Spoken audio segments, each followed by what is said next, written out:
Wait a sec. Ah, gracious.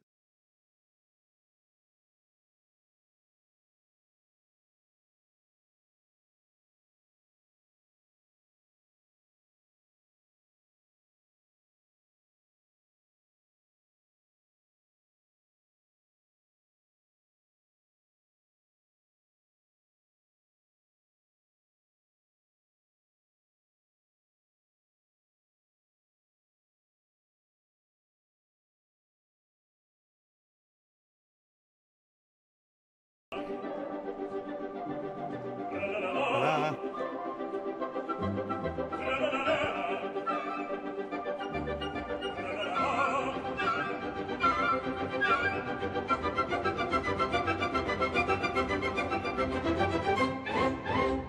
Largo il corpo nella città, largo. La. Presto, bottega che la mangia, presto. La. Ah, che bel dire, che bel piacere, che bel piacere, per un barbiere di qualità, qualità, di di qualità. qualità.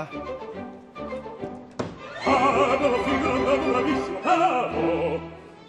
La. Fortunatissimo per verità, bravo! La. Fortunatissimo per verità, fortunatissimo per verità. La.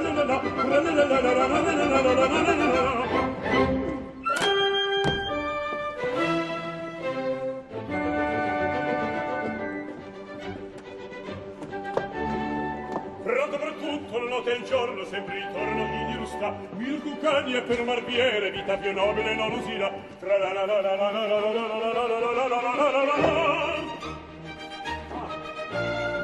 Resti ripetti, la gente forti al mio comando tutto qui sta. Resti ripetti, la gente forti al mio comando tutto qui sta. Fai la risorsa, poi Love il this. It's mestiere. fucking Con la so fun.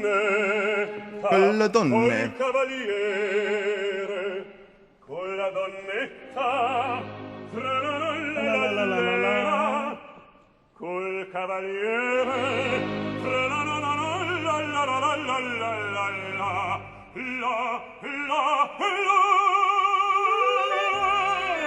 che bel vivere, che bel piacere, Piacere. che bel piacere per un barbiere di Di qualità, qualità. di qualità.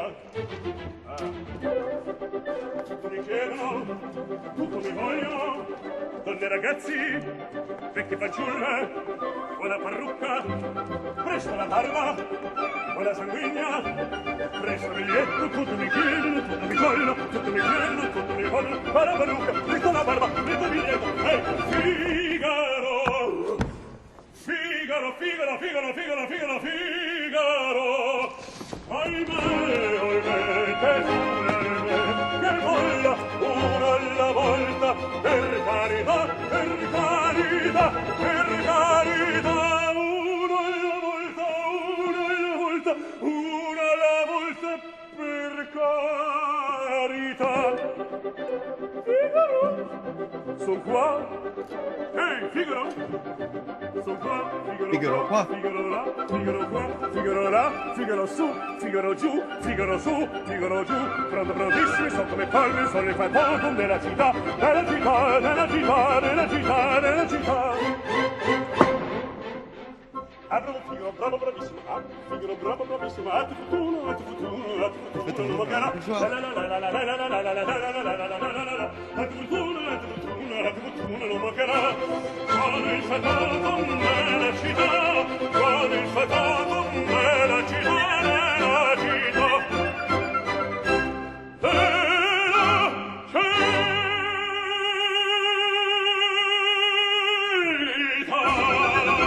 Oh, dude just fucking killed that. He killed that motherfucker. I mean, took it all up through there. All right.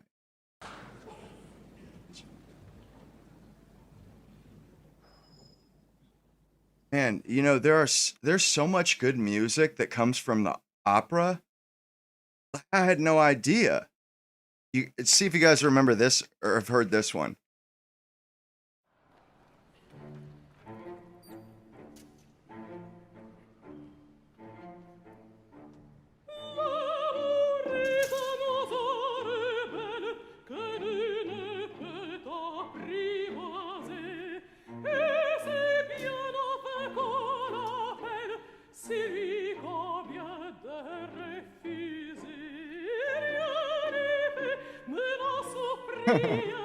La parle bien, l'autre c'était, c'est l'autre que je préfère.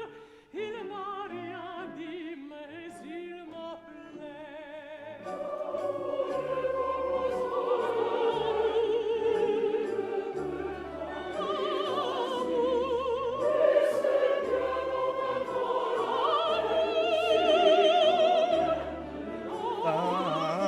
L'amour est enfant de poème. Il n'a jamais, jamais connu de loi. Si tu ne m'aimes pas, je t'aime. Si je t'aime, prends garde à toi. It's so sexy. Si tu ne m'aimes pas, si tu ne m'aimes pas, je t'aime.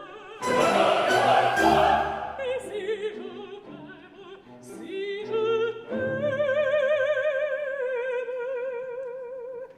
prends garde à toi. Bon.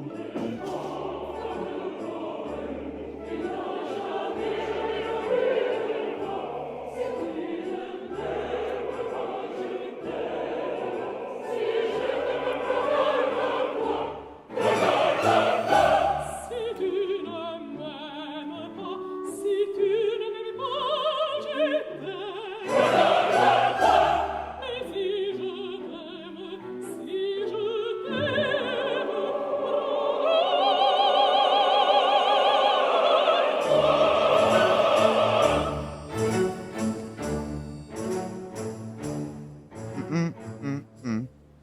l'oiseau que tu croyais surprendre battit de l'aile et s'envola. L'amour est loin, tu peux l'attendre, tu ne l'attends plus, il est là. Tourne vite, vite, il vient, s'en va, puis il revient. Tu crois lui tenir, il est vite, tu crois éviter, il te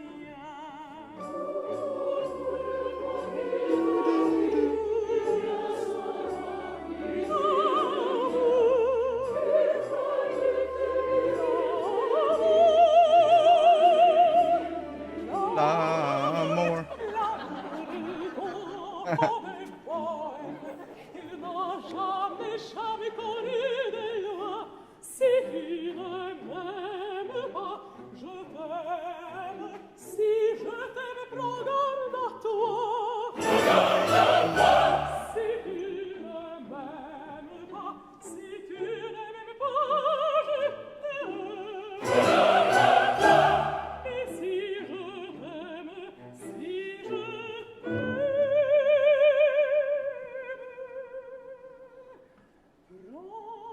prends garde à toi. Bro, this is good shit, man.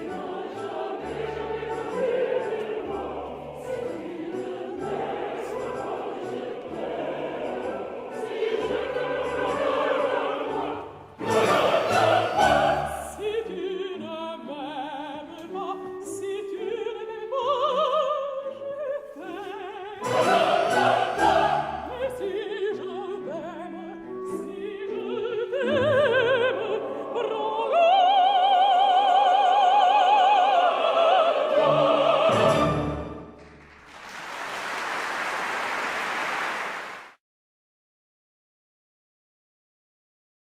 I was just trying to trying to get a chat ready.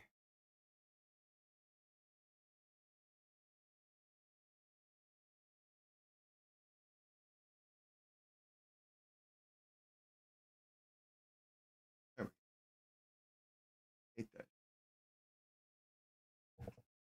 Man, I've been trying to get a OBS working on a whole nother setup. That's kind of why I'm late.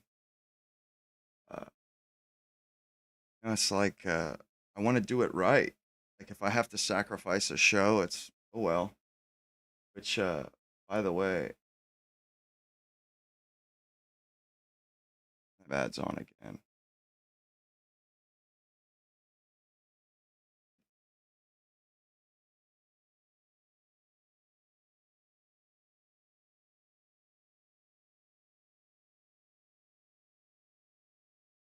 Yeah, anyway, check this out. You guys are you won't believe this.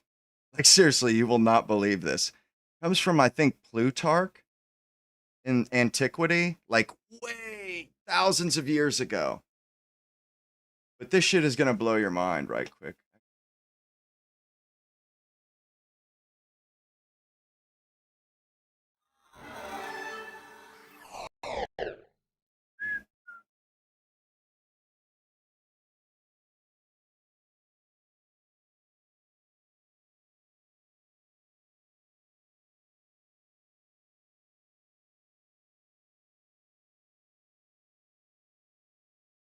Anywho, yeah, check.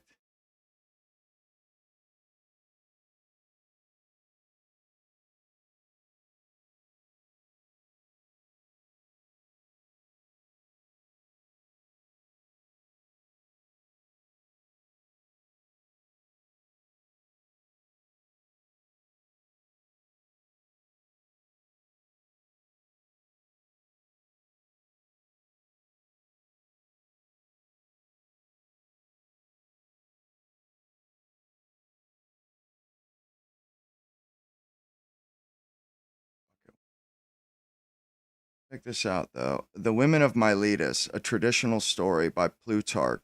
And he did I guess he did like a treatise where it was called The Bravery of Women. He went through all the women from old, ancient civilizations, of antiquity and talked about w- how they had shown their bravery over a period of time. So one time, the young women of Miletus were afflicted by a dreadful and irrational trouble of uncertain origin. It was suggested that the atmosphere had become polluted with an ecstatic concoction and poisonous character, so caused them to lose control of their senses. Suddenly, all of them were seized with a desire to commit suicide. And there was an insane rush to hang themselves, and many managed to hang themselves before they could be stopped. Neither their parents' arguments, nor their tears, nor their friends' advice got through to them.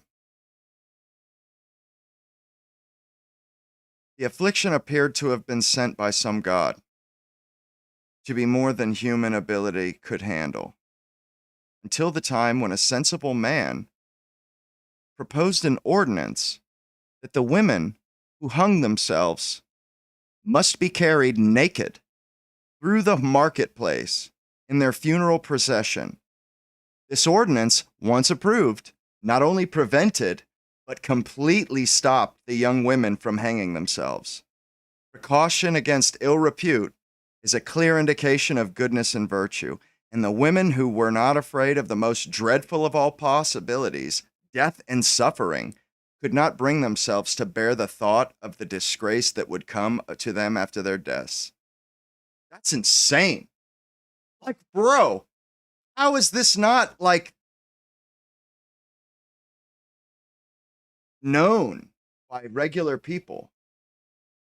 How is this like hidden? Like, does that make any sense to you guys? So this is a known quantity. And really what that was, bro, that was a social contagion. A social contagion. Women, I don't mean to beat up on women, but it's like, man, they care that much about what other people think. And it was like, what happened was a woman hung herself, and she got some sort of social accolades after she was dead. Basically, people praised this woman after she died. Well, that interested the other women enough so that they hung themselves. This is a true story.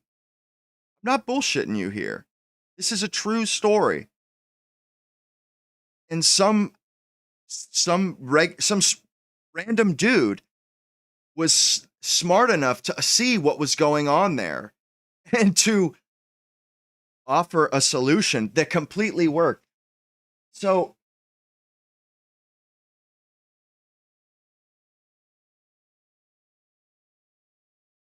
when where women are concerned, death, torture, destitution, none of that stuff means anything. It means zero.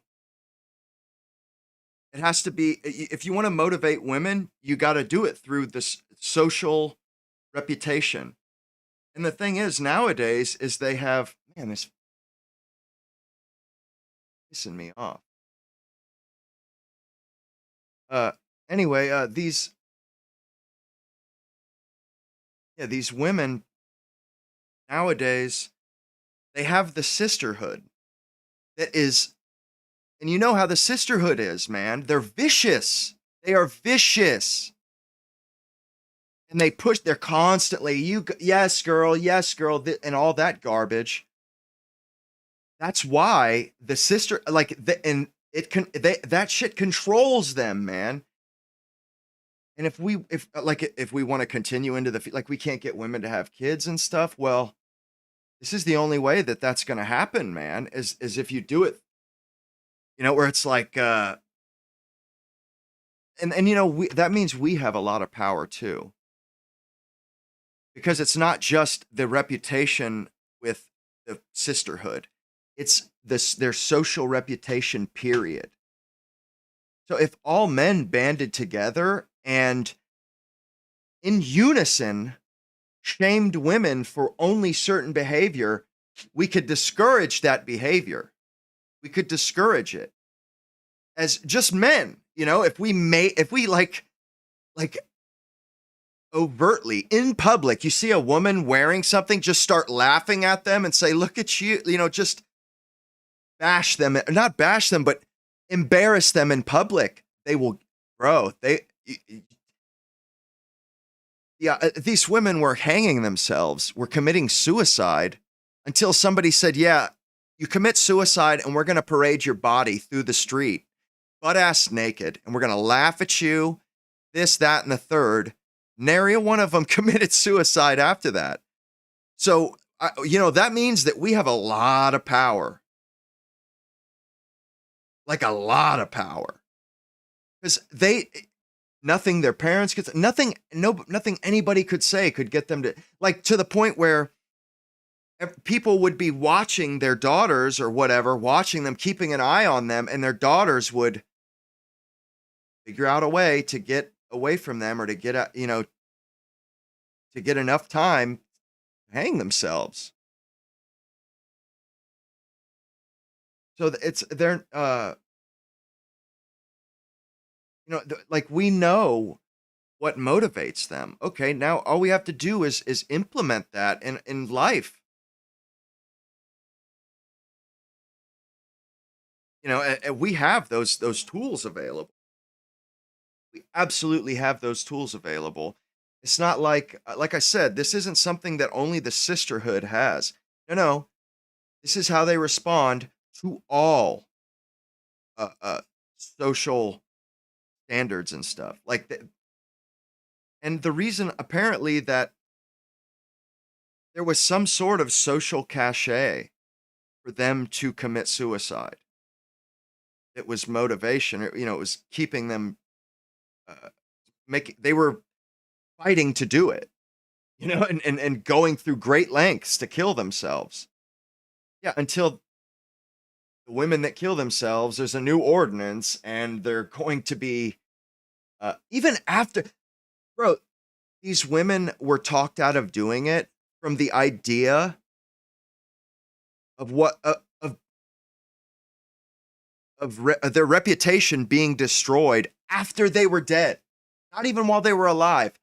When they were dead, that was enough to spur them and keep them from doing. I mean, that is really powerful. You know, that death isn't the strongest motivator. The motivation of survival, you know, self-preservation isn't that strong. It's not their strongest motivational impetus there, or input, sensation, whatever. I mean, that's kind of crazy. Seriously, that's pretty wild.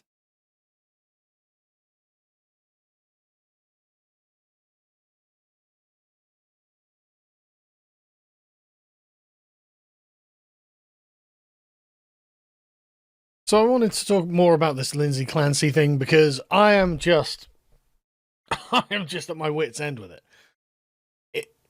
There is clearly something that a certain subsection of women are struggling with, mothers in particular are struggling with, and I want to be able to hear what the problem is. Right? I want to be able to think, right, okay, maybe there is something we could do, but I can't help but hear my wife's voice in the back of my head where she's just like, no, she's just evil and deserves the death penalty. Right, okay.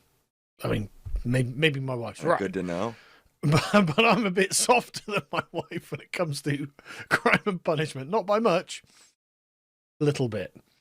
Anyway, what's weird is that Lindsay Clancy has raised $1 million for this. That's insane. I stand with this woman who strangled her 3 children to death because of postpartum depression. Like, bro, I'm not saying that's not a real thing. I'm sure it is a real thing. I'm sure it is difficult. But man, I mean, she's got genuine sort of witch physiognomy, hasn't she, as well?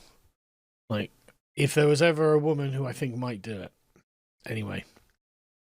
Even the conservative women on Fox News are like, yeah, we feel really bad for Lindsay Clancy. My heart breaks for Lindsay Clancy. I mean, why? Like, I mean, all the replies are just like, what about her children? Right? Maniac. What the hell? Absolutely gorgeous children. Beautiful. How could you? Yeah. But she is just like, yeah, you know, the healthcare system has failed women. Many women are given the baby, told good luck, and thrown out on the street. Okay. All right. So what I'm hearing is we would like more support as new mothers. Now, Lindsay Clancy, her husband took 12 weeks off. He got a nanny, so she wasn't doing it all herself. Like, I actually don't know how much more supported Lindsay Clancy could have been, really. Realistically, it seems that was everything that could possibly have been done. But there are other women who are obviously themselves worried. I mean, not talking about just like all the supporters either, who themselves are clearly worried that it might be them. But I can't help but feel there's a certain kind of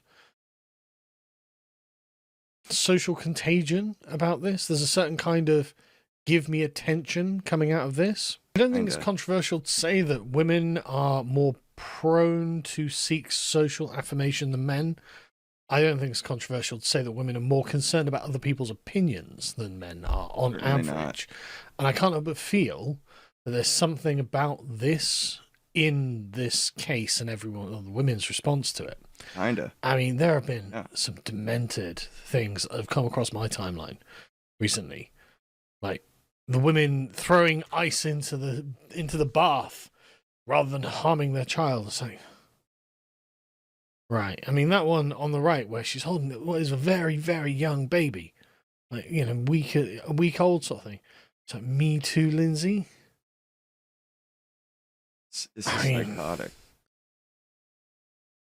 That's genuinely quite scary. Like if I were her husband and my wife posted something like that, Yeah, that would be.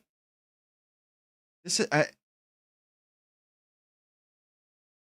when I was talking about this the other day, a bunch of people seemed like there was a couple of people that just refused to understand what I was talking about or what I was getting at. Like they kept thinking that I was like giving cover for this woman for killing her kids, which that's not what I was doing at all. I was simply trying to figure out what the hell was behind all these women uh standing with Lindsay Clancy. I mean, there's a reason for it. And it's not like there's a legitimate reason. You could see that it was they weren't being they weren't this wasn't them trying to screw us. Like they genuinely didn't even know what they were out there for themselves. Like, you know what I mean? Like they couldn't even put it into words. But I genuinely think it was like I was saying, they deal with their body doing things that they don't have control over. And I do feel like this was another this whole thing was them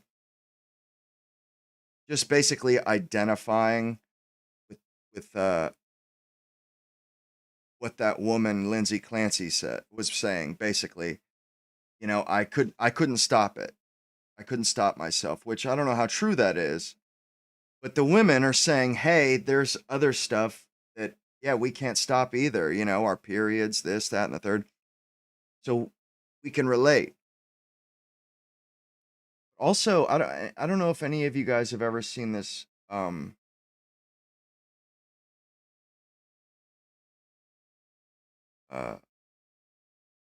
with Jimmy Stewart. Took place. It was a murder. It was a courtroom drama. In the 50s. Anyway, it was all about an army lieutenant who killed a guy and got off on an insanity plea because he couldn't stop himself. And this is such a thing. They call it irresistible impulse. Like you can see yourself doing it, but you're powerless to stop it.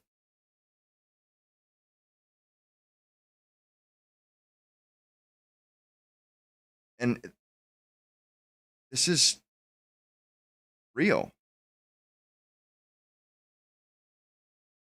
There's a bunch of different insanity pleas.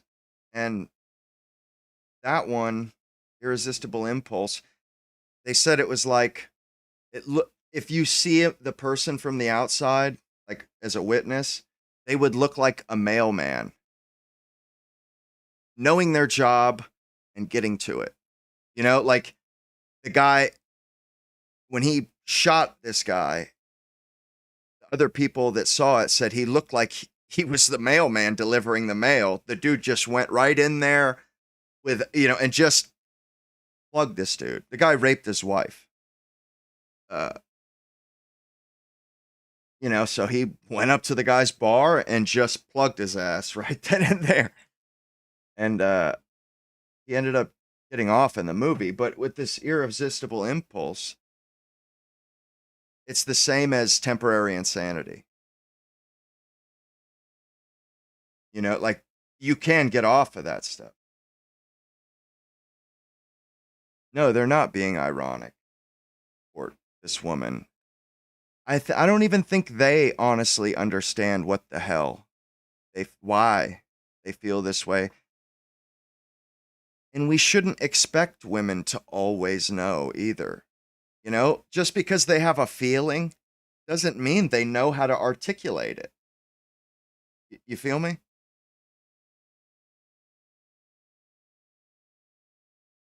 And, you know, women are different, and they are the way they are, whether we like it or not. We can adapt and keep things in mind, or, you know, we can ignore it and deal with the consequences. But women have always had their little foibles and peccadillos, and men just dealt with it. They just, okay, duly noted, moving on. You know, they kept that shit in the back of their head, and then they never took the chance again, or they never, you know, we just have to go forward with this in mind. Hey, you know, this is a possibility. We need to be on the lookout. This is how we've dealt with women since Eve, you know, since the Garden of Eden. They have their foibles. They're not us, you know, so we're just going to have to deal with it and move on, you know. They're not perfect.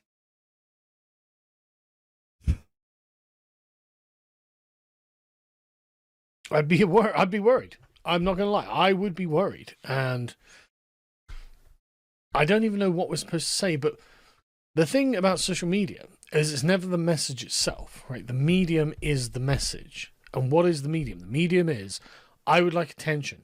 I would like to be heard. Yes. I would like to be validated by scores of strangers.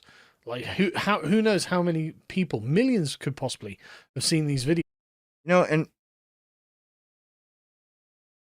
this is really good information to keep in mind. This is how you stop this. We can't just, like, in my lifetime, I've seen men try to calm women down, or, like, I'm talking about men as a group, women as a group. And it doesn't work, because men are always, like, when I was in 20 and women were foregoing having kids or getting married, oh man, I argued till I was blue in the face on Facebook. And I learned, you know something? That ain't even worth my time. It's not worth my time. They don't listen. They do not listen. No matter what you say, it will always come back to, like, you're an incel or this or that. You can't break through it. If you make fun of them, though, you can. I wish I had known this back then. I would have laughed at those. I would have said, well, you're going to just end up some old, worn out, like this, that, and get that. Like, our strategy in the past, bro, we may as well have just not even tried. That strategy was so counterproductive. It made them feel good because they were pissing us off. We were pissed, and it was because of what they were doing. And they're like, ooh, we got one on their ass. They're all butthurt about this. Let's rub it in. Let's make it worse. You know, I'm going to make out with Tyrone right in front of these white guys because it'll piss them off.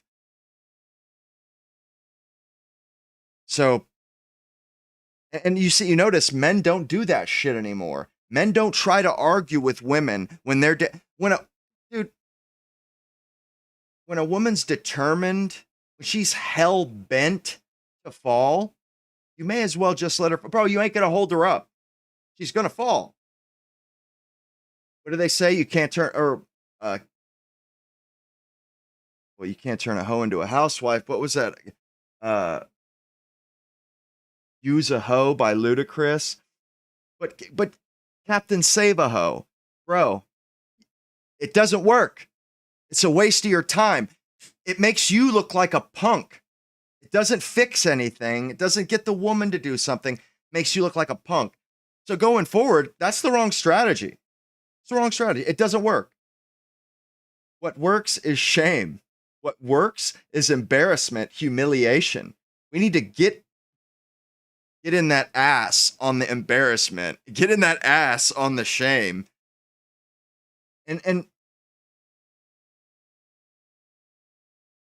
shame coming from men matters. Maybe not as much as their peer women. Maybe their peer women are the ones they listen to most. But bro, if all the guys are laughing at these women, like, bro, the nose ring thing, we need to just start going hard in the paint on making fun of that shit. Like laughing at girls in broad, like, look at you. I'm talking point and laugh. Give them the horse laugh. Give them the horse laugh, bro. They won't be doing it anymore. They'll stop wearing that shit. And for those of you that just came in, I'm going to reread this little short story that I had here that's pretty insane. Well, I'll just paraphrase. Yeah, in a country or a nation called Miletus of antiquity, way back thousands of years ago, they were afflicted by a dreadful and irrational trouble of uncertain origin. And they thought it was the air had gotten polluted or whatever, or was poisonous. But it was causing their women, their young maids, their maidens, they were seized with a desire to commit suicide by hanging.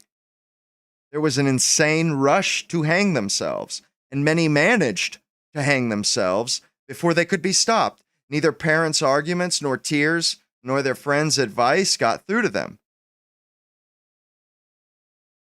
The affliction appeared to be sent by some god, and to be more than human ability could handle, until the time when a sensible man proposed an ordinance that the women who hung themselves must be carried naked through the marketplace in their funeral procession.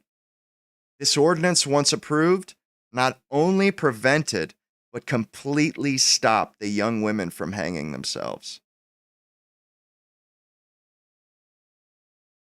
It's pretty crazy. Am I wrong? Like, and this is a true story. This happened. It was a social contagion. That's not good at all. It's like crazy. How is that possible?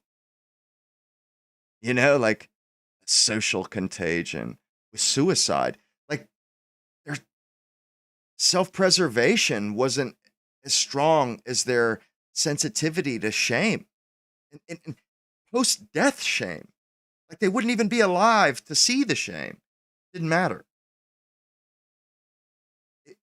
Shame for a woman is a fate worse than death.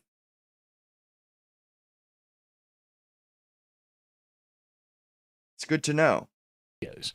And so she knows she's going to get that. And it's not just for good attention either. I think a lot of it might be a desire for bad attention as well, in order to kind of help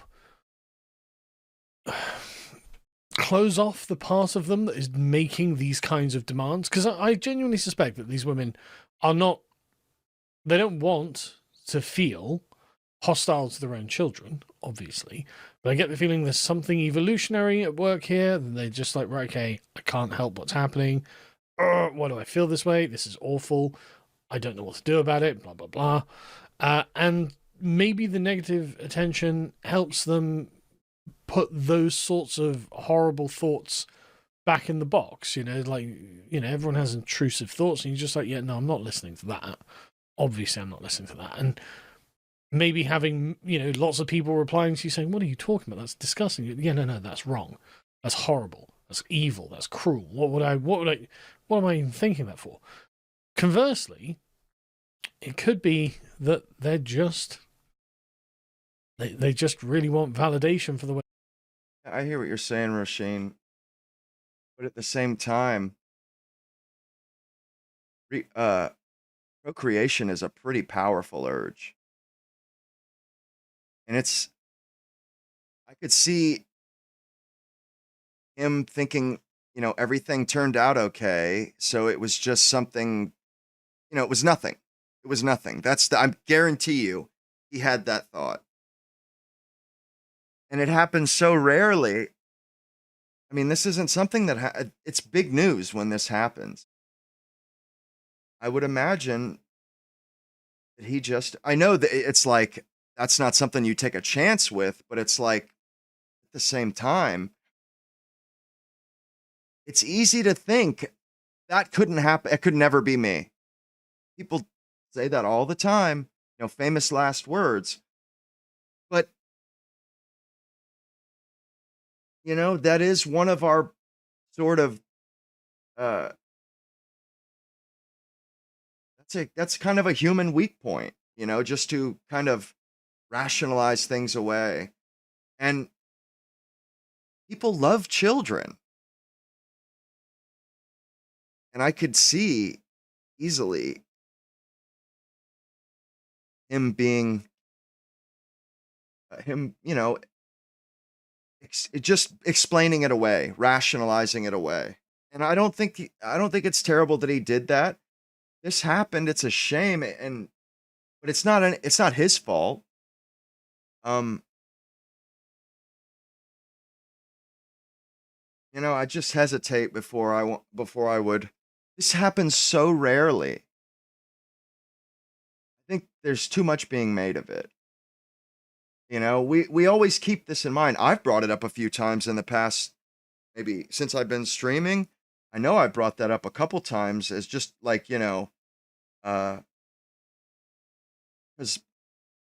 I feel like women were saying something about men being violent or whatever, and I was rebutting it like, well, let's not forget about the mothers that drown their children in their bathtubs like puppies, shall we? Human beings can do some pretty despicable stuff, truly. But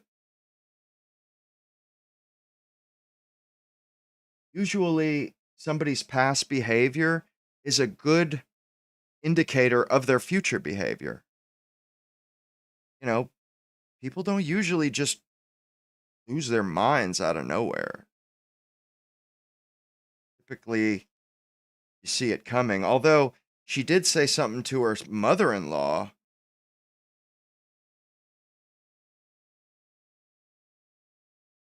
I just think there's a lot more going on here. It's like if we're going to stay on it socially or as a society, we should actually,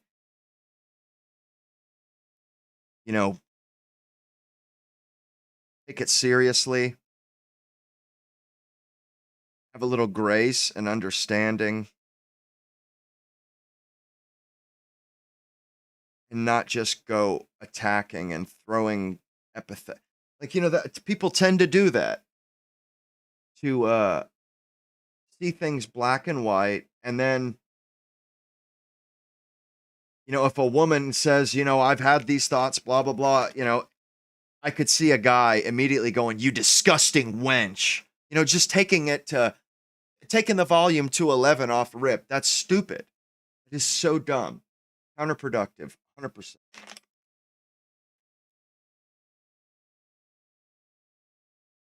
I think, if we're going to talk about it, let's at least get something worthwhile out of it, get some, make at least get something positive out of it. Figure out how we can ameliorate this, mitigate it. They feel, and even if they're not going to act on it, and they're looking for attention.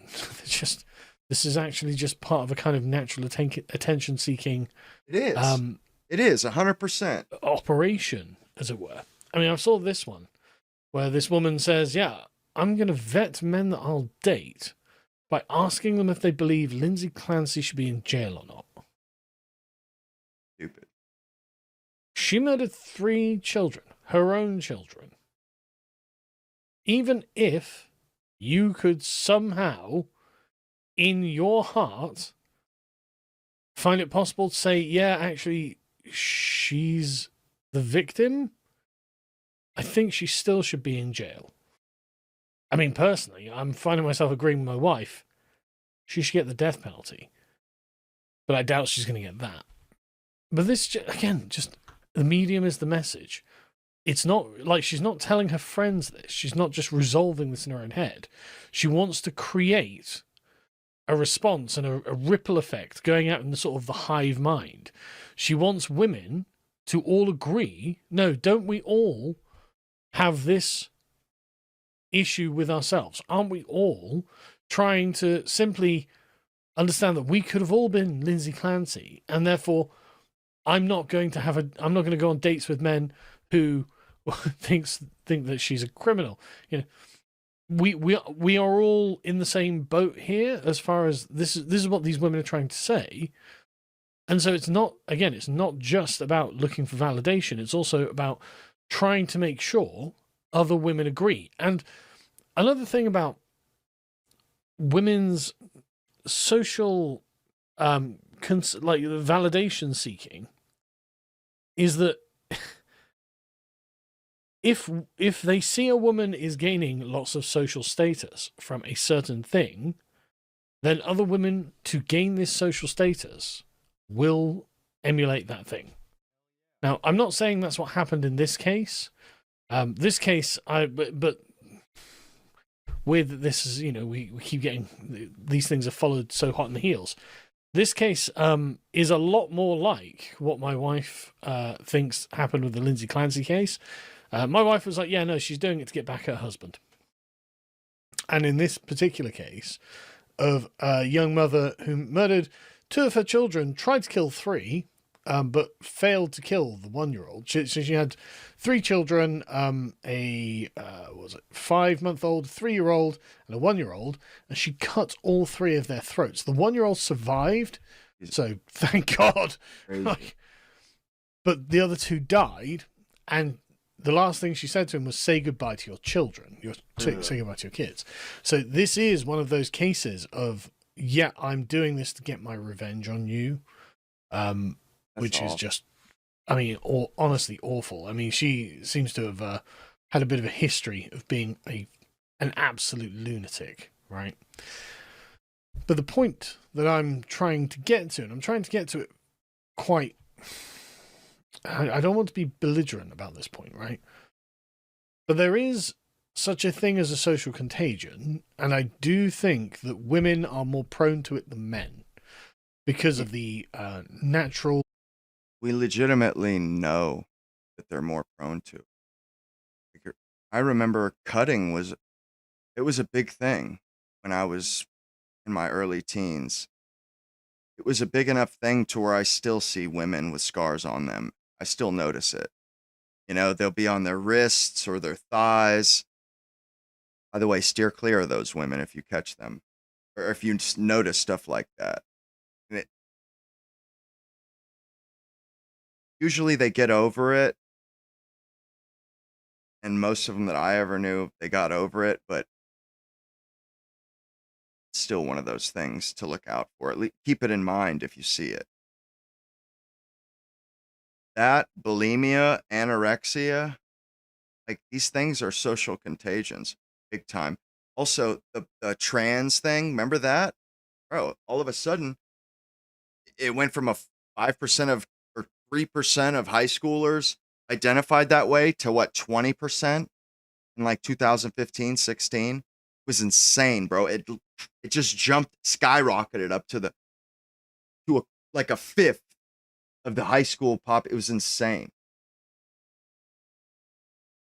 But like I said before, this social contagion thing with something like suicide can be a social contagion. These women feel that there is enough reputation to be gained from it, they'll kill themselves. Like, bro, that's so... When I read that, that sickened me. That sickened me. I had to take a second, whoa. Because Plutarch was like, yeah, parents kept a guard on these women, and these girls would trick or evade. Their parents would be like a drug addict trying to watch them, and the daughters would slip away hang themselves, bro. And the parents would find them. Like, bro, you fall asleep on your watch and for 2 seconds and your daughter's dead. Like, bro, fuck that, man. I could imagine those Miletian people, they were probably like, well, fuck, what do we do? They- It's-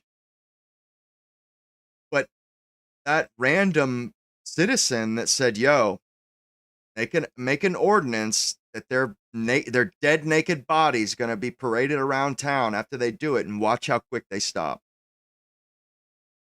I mean, basically, do we even try to tell women not to do stuff? Why don't we just use shame like always? And why I made the video the name I did was, this is a great example. Bro, people have already figured this shit out. And we're so stupid. We think that everybody in the past were cavemen, they were morons, they had nothing figured out because we have phones and we have this and that. That means that we know more than them and we shouldn't even look into the past for answers. I mean, that just shows how stupid we really are. I mean, what are we, a bunch of fucking morons? Like, I mean, this stuff has been sorted out. And yet, we seem to refuse to heed these lessons. You see every country in the world is struggling, trying to find a way to motivate their women to have children. And they all think, oh, what if we give tax breaks and we do this and that? And it doesn't do shit.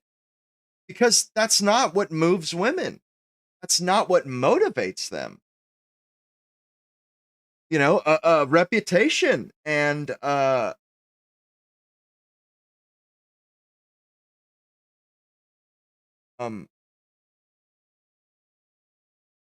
reputation, getting social capital out of it. And when being a mother was like, a woman, she wasn't a woman. She was still a girl till she had a kid. And also, once she had a kid, every other woman in society would just shower them with praise. Well, it's the opposite now. With women anyway. But we still have a hell of a lot of power over them, like shame and whatnot. Okay, they get pushed up by other women, like with their nose rings. Oh, yes, queen. Oh, yes, this, that. And doesn't matter what, they could be taking Tylenol, bottles of Tylenol while they're pregnant. And women will, oh, yes, queen. Okay, well, we need to be right there. When they say, yes, queen, we need to say, look at this. It just turn them red in humiliation. Make fun of them. Like I said, give them the horse laugh. We have power. They care what we think just as much as they care what the sisterhood thinks. So, I mean, we should just be turning it up. We do it to each other. We shame the hell out of each other. We can damn sure do the same to them. I was thinking over this weekend, what's the difference between a simp and a good guy or a good husband or a good, even like, guy with a good wife that reciprocates with him. It doesn't matter what he does. He can shower his wife in things and accolades and in gifts and and tell her how special she is and just go above and beyond. And as long as she reciprocates that, he's not a simp. So the difference between a simp and a regular guy is the woman and how she behaves. If the woman doesn't reciprocate and she shits on the guy or embarrasses him in front of his friends, he's a punk bitch, simp. But if she's a great woman that guys are jealous of, doesn't matter what he does for her, he ain't a simp. So what makes or breaks the simp is the woman and how she treats him. I've never heard anybody say that either, but it's like, if your woman isn't reciprocating, then you can't do that. You can't pour into her. You can't pour into her cup. It's got to be reciprocated. Because if it's not, rightfully so, you should be made fun of. You should be embarrassed. You should be humiliated. You know what I'm saying? And this is why the whole simp thing came about, where guys calling each other simps, because used to be men, they would do the, oh, happy wife, happy life thing. But that was like acceptable to a certain degree because their wives typically were great women. But at some point in like the 90s or the 2000s, women just kind of all at once, Sex and the City made them do this anyway. Or that's how it seems. But they quit putting any effort in. They quit pouring into their men. That's when all of a sudden there was a simpocalypse or whatever it was. Because it took men a little while to catch up and realize, oh, wait a second, this isn't good. My chick is laughing at me when I'm not around. Not good. But there's nothing wrong with treating your women well. Treating your woman well. And matter of fact, like, to me, that's like the whole point of having a woman.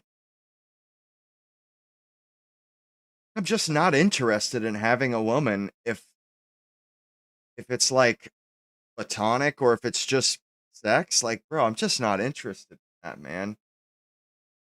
Like sex, I actually like the other stuff. Like, women make me feel really good other ways. Like, yeah, orgasms are great, but not if the other stuff doesn't come with it. Like, doting on me and giving me attention and stuff. That stuff is way more important to me than sex. I mean, maybe I'm the only one that feels that way. Or maybe I feel that way because once you have the sex, you're satisfied. It's not really, but it was always the way that I felt with a woman that I was into. I just always felt so at peace, so comfortable. I mean, like, just feeling too good, man. It was like being on drugs. Straight up, man. Ooh, it's a good feeling though.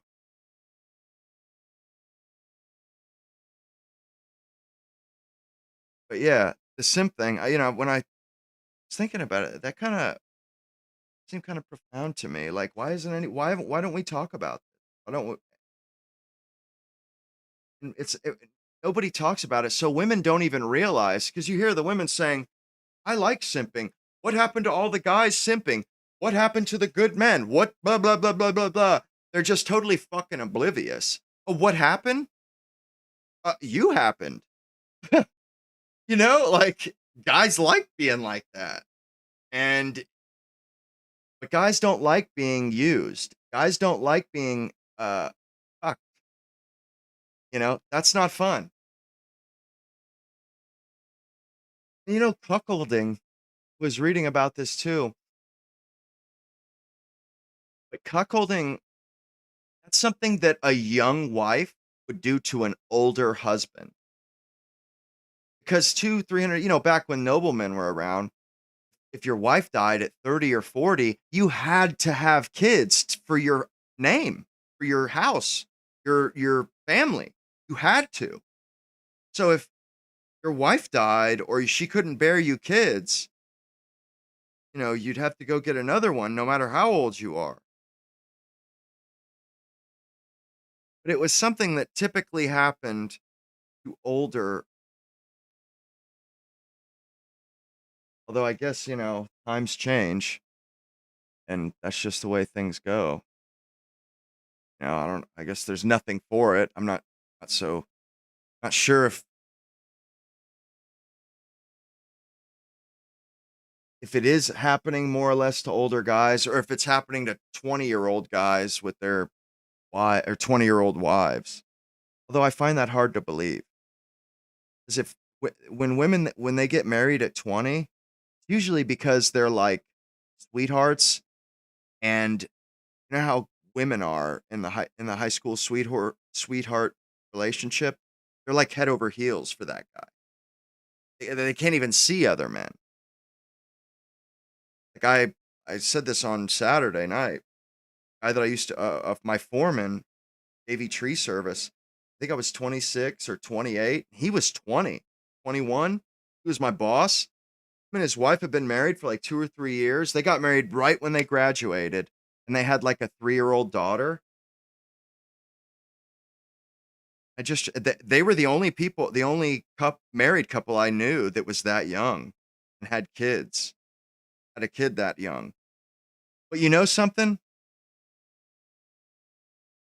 That's the way to do it. Like his grandmother, remember he was holding up his grandmother, his wife, his daughter, and I feel like they had somebody else staying with them too. And he was doing it all. And they were struggling, sort of, but they got it done. But they were happy, and they made do and guaranteed when they're 40, they're going to look back and they're going to say that was the best time of our lives. For sure. His name was Eddie. Yeah, for sure they're going to look back on that. And I remember thinking to myself, like, no matter, because I used to go over to his house quite often. We were really close, actually. He lives in Kansas now, though. But he was actually the closest friend I've had since I became an adult. And he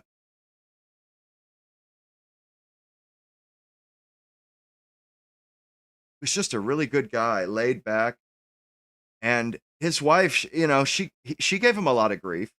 Believe me, she gave him a lot of grief. I think she had bipolar. But she gave him a lot of satisfaction. She took care of him. She did. As best she could anyway. I mean, which was much. She did a good job. She stayed home too. Didn't work.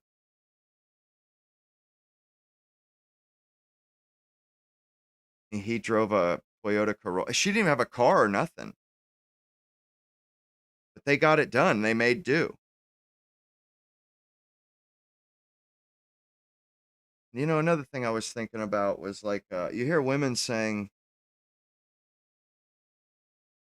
I don't want to be my husband's mother. I don't want another kid, this and that. That's so ungrateful. It's so ungrateful. It's so entitled. Like, and I used to kind of be like, okay, fine, like I don't need another mother or anything. But no, actually, now that I think about it, fuck them. They can get fucked. because they're literally asking for their husband to be their father, to take care of them, to look out for them, to come change their oil if their car breaks down. It's like, man, fuck you. If you're not going to fucking reciprocate, like, what makes you so special that you don't have to fucking put in your half? You don't have to hold up your end of the couch. Like, what the fuck?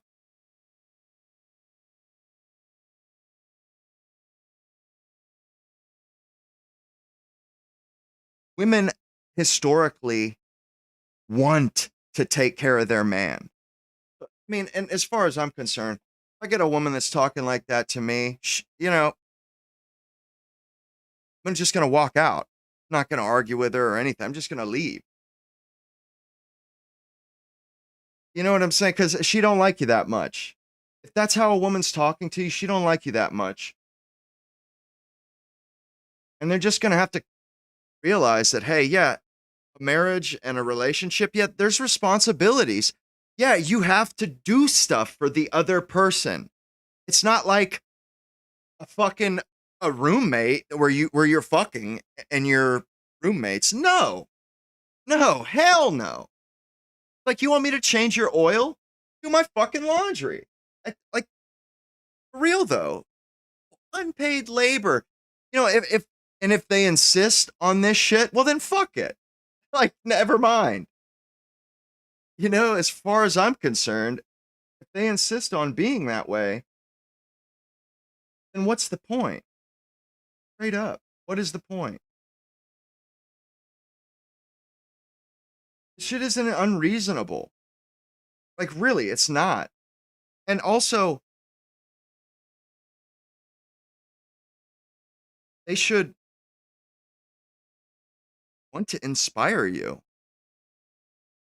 They should believe in you. Like I was saying on Saturday about that movie I was talking about, Goodbye, Mr. Chips from 1939. Bro,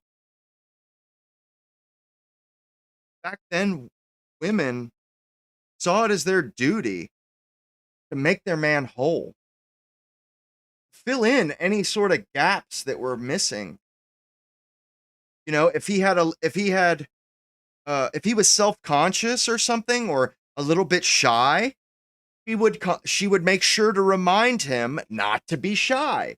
She would make sure to make up for those things, to make him the most successful man he could be, because her success hinged on that too.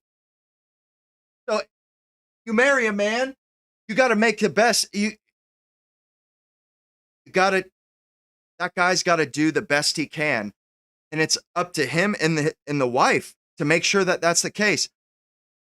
And now that women have their own thing, and that's fine. Do your fucking thing. Do your own thing. I don't want to argue with women. I honestly, I'm so tired of it. They're so difficult. I'm over it.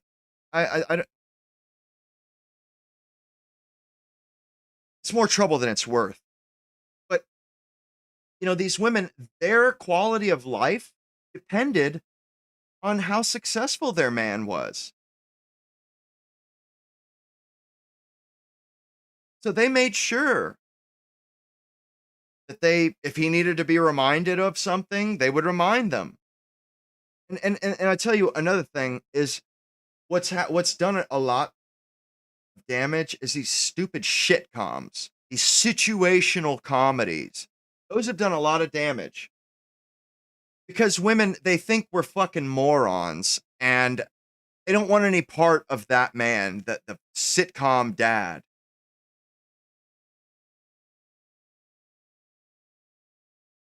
And there's no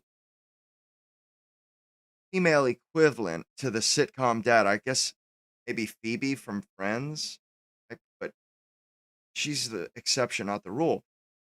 But if there was a female equivalent, guys could say, well, I don't want that either. So, we're meeting in the middle. But no, women, they have this ridiculous idea, totally so skewed. Like, men are extremely competent. Extremely competent.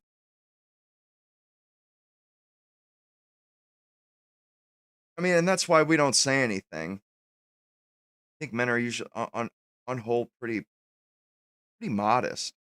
It's like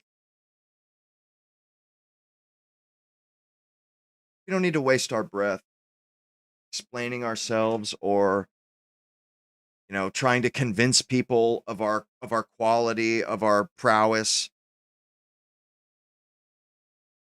And women wonder, oh, what's up with this? What do you bring to the table? This and that. It's like, well, hey, within the last few decades, it seems like women have just decided that, they don't have to do anything. They don't have any duty or anything like that. Well, they do.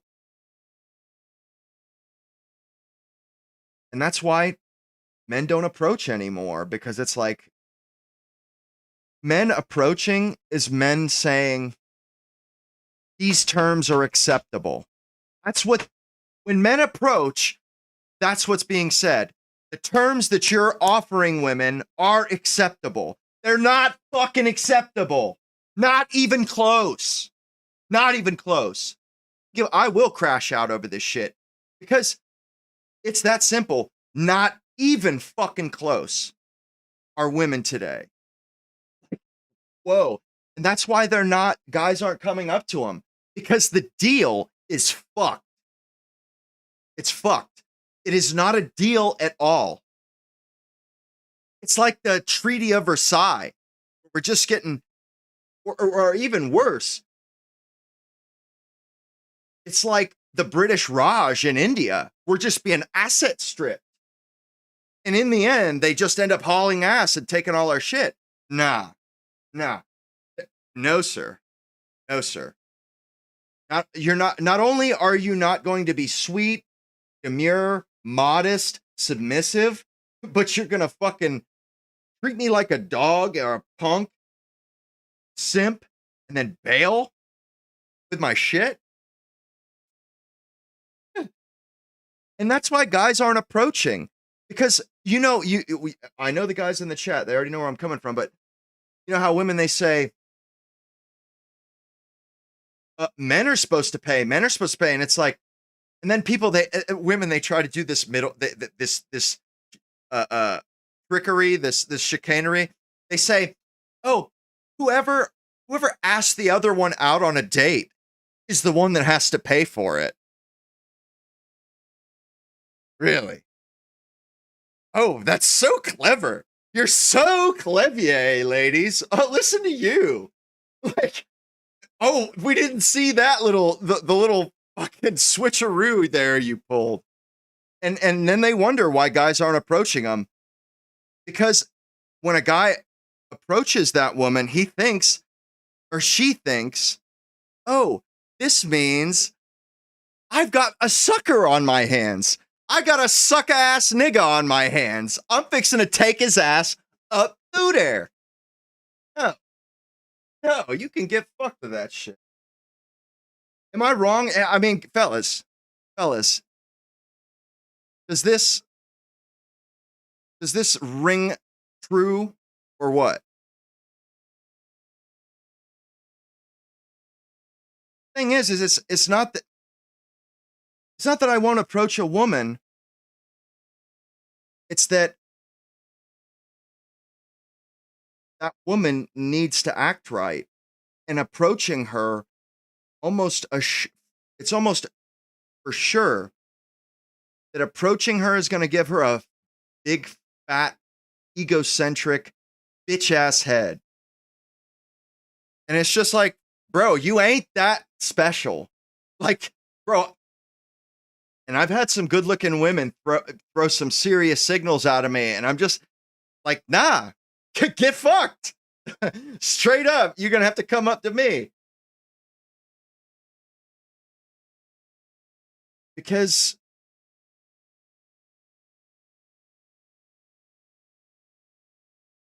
doing everything as the guy, it hasn't been working. It's that simple. Shit doesn't work. But it's like, we'll know that something has changed when women start coming up to us. And really what it is I just want to know that she's not like one of these modern women, or that she's going to treat me right. Like her husband.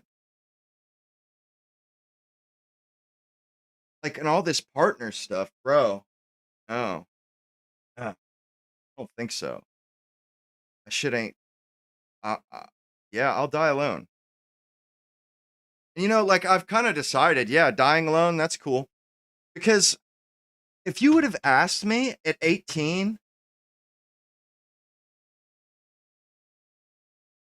I would have said, if you would have asked me, like, if you're alone at in your mid 30s, like, how do you think that's gonna be? I would have told, oh, well, that's gonna be that's terrifying. Like, please God, don't no, don't let that happen. I don't want to miss out. I don't want to be left out.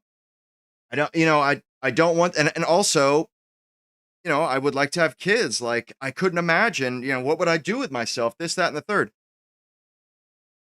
And it's like, it's fine. It's totally fine. So, and I'm thinking, like, people in the past, they're like, oh, you're not even an adult, until you have kids. Like, you don't even experience life until you have kids, and this and that. Well, that's how it used to be, but that's not how it is. 150 years ago, what really all else was there to do besides have kids? Say you graduated high school, you go to school or you go to work every day.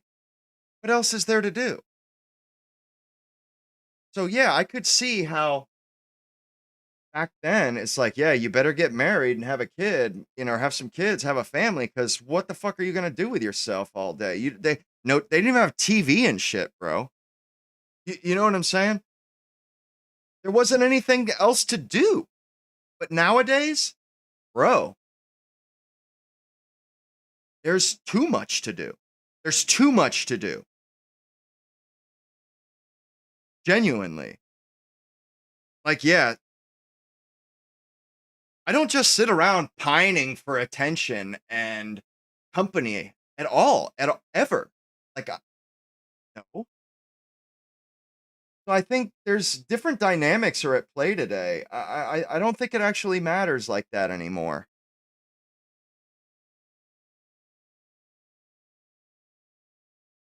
Which is, I don't think that's necessarily a good thing, but maybe it is a good thing because, women, what do they do? Like, say, like, what, 80% of men they find unattractive.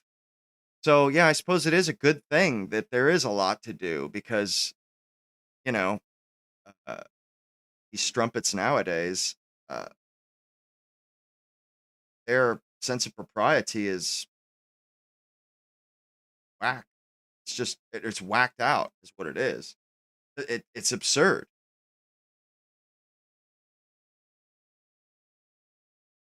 I mean, although I do think that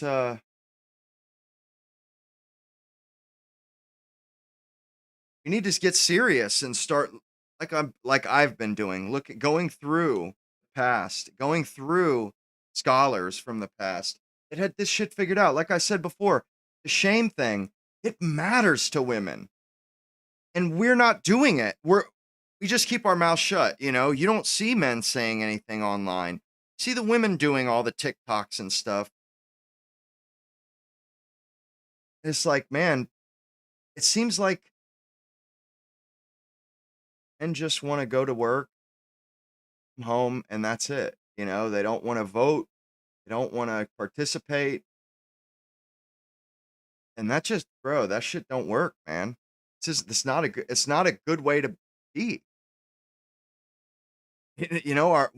Our privileges and our rights have just been whittled down to nothing because of this.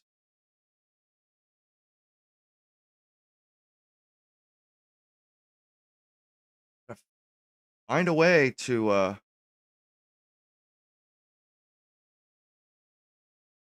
no, I get that, Roshin. I understand what you're saying. Get that. The thing is, though, is the men is we're not attracted to the women, so we're not going to approach. Like I said, I've had really attractive women, make it like I'm not blind. I can see when a woman is into me, I can see it. I know it off rip. And it's just like, yeah, no, sorry. Like not enough. And I don't know him. It's just I know there's only one way to for sure for me to know that I'm not gonna be made a fool of, you know? I don't wanna be a made well, I'm not gonna be made a fool of, but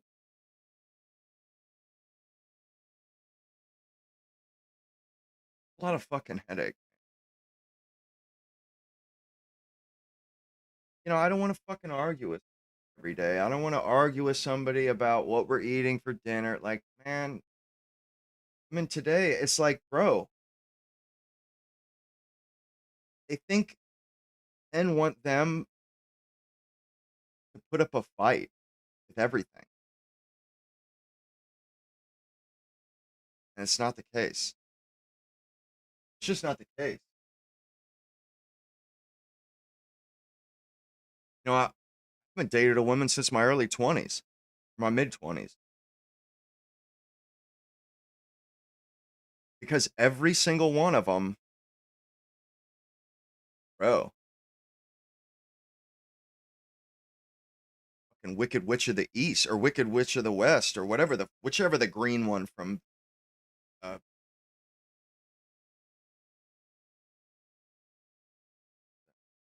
Wizard of Oz. They were a bunch of, I mean, they were attractive and everything, and they put up their facade for the first few months or whatever, but it just always degenerates into this dynamic of, and the funny thing about it is,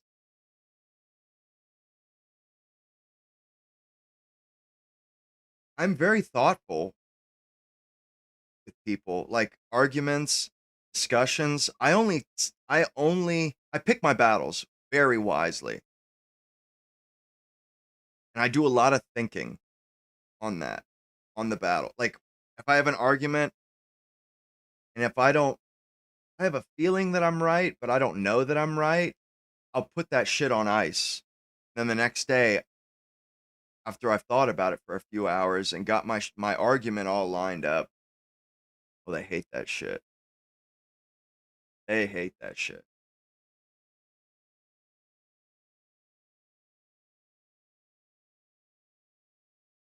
My little brother was telling me the other day, I goes to church a lot, and he's saying, for a while he's been telling me about how, just like everybody says, these church girls, they're they've got a past. And that's what he was saying. He's like, bro, like they think we're dumb. They think we're some suck ass niggas. But he was saying that this one chick that he actually likes, they're like, and he plays it slick. He's like me. He knows what time it is. He hangs back.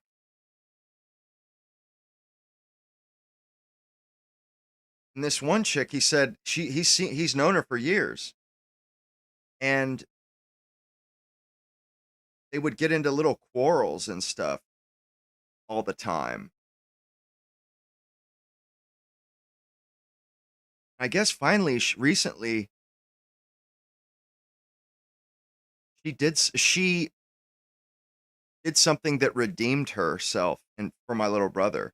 I guess she sent him like a block text and apologized for everything she had ever done to him in the last few years, or every disagreement. As they played, or she sings, and my brother plays guitar, lead guitar for his church, and they practice together. And he said, "Bro, it's like street fight with this chick, tooth and nail." He said he finally put her in her place one last good time. Like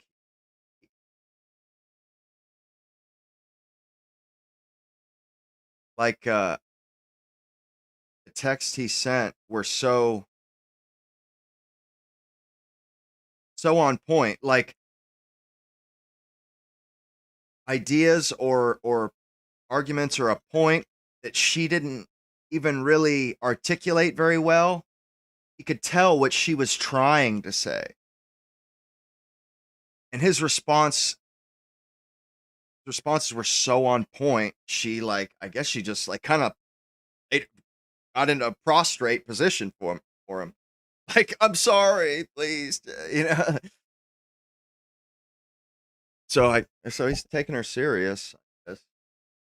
They've been going out a lot. I think he was telling me that she was always wondering, why wasn't he asking her out, and why didn't he ever want to hang out with her?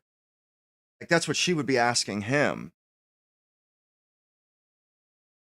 And it was she was a modern woman, you know?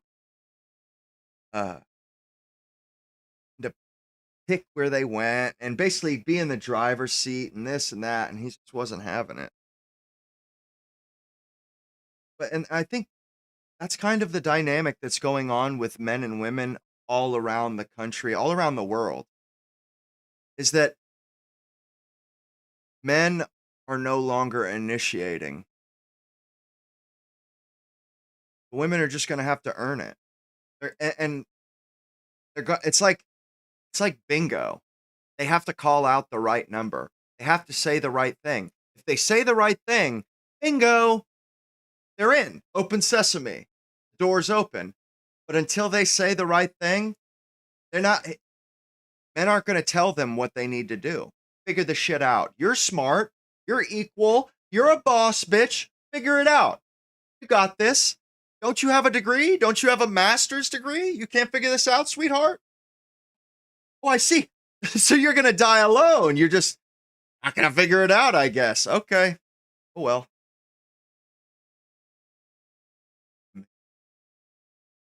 It's a shame, but it's like, yo, guys tried to make up for the lack of women, their lack of reciprocation.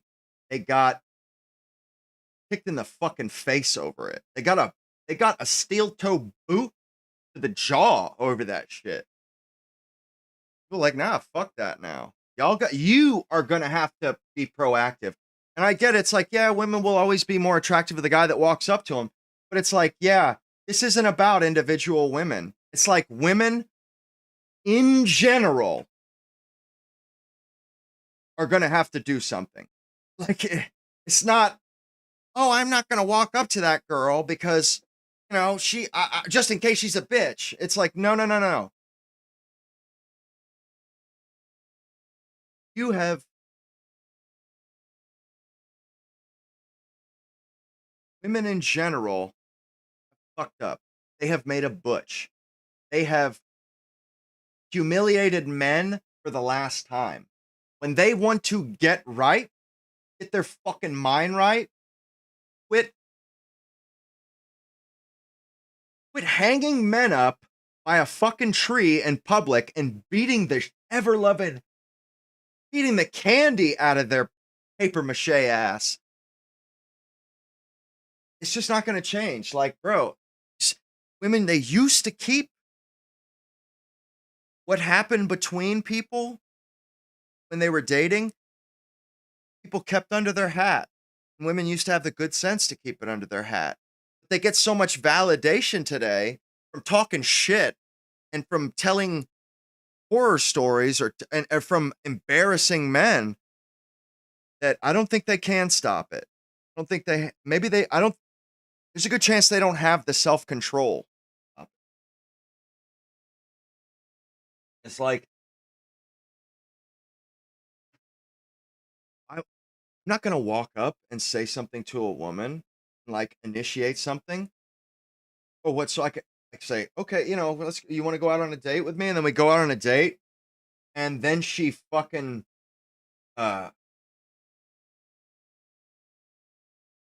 just totally trusses me up like a fucking hog and spills my entrails out all over the place. No, hell no. And they've really, it's just, they've made themselves undesirable. Feel bad too. But my fault. It's not. And they're gonna have to fix it. Sucks, but Desire of women to have attention and the status that mass attention gives you. And when you start holding up a woman who did something terrible, saying, you know what she's going to get? Money, fame, Yep. adulation. yeah, this woman gets $1,000. $1,000 or no, million, a million for strangling her children. Oh, and that is what's getting all these other women to jump on the bandwagon, because this woman is receiving praise from other women. This woman is receiving donations from other women. Therefore, other women see that as a path to be walked down.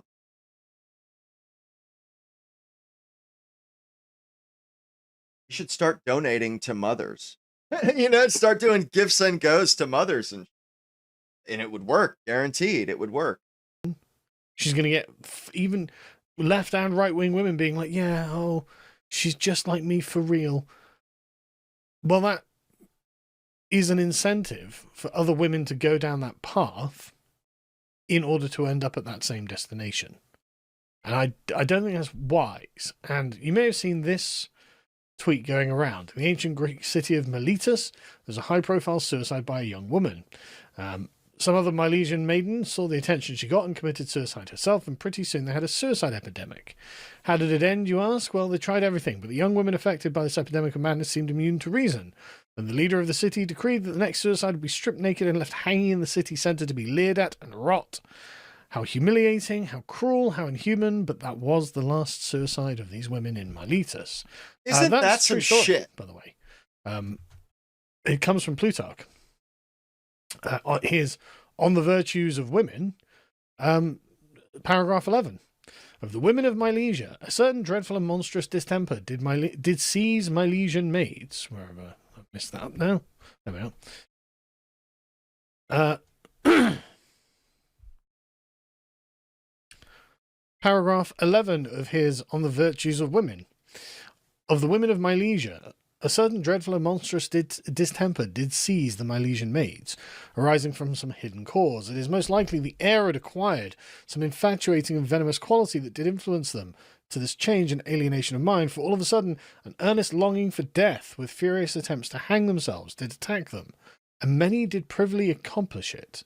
The arguments and tears of parents and the persuasion of friends availed nothing, but they circumvented their keepers and all their contrivances and industry to prevent them still murdering themselves.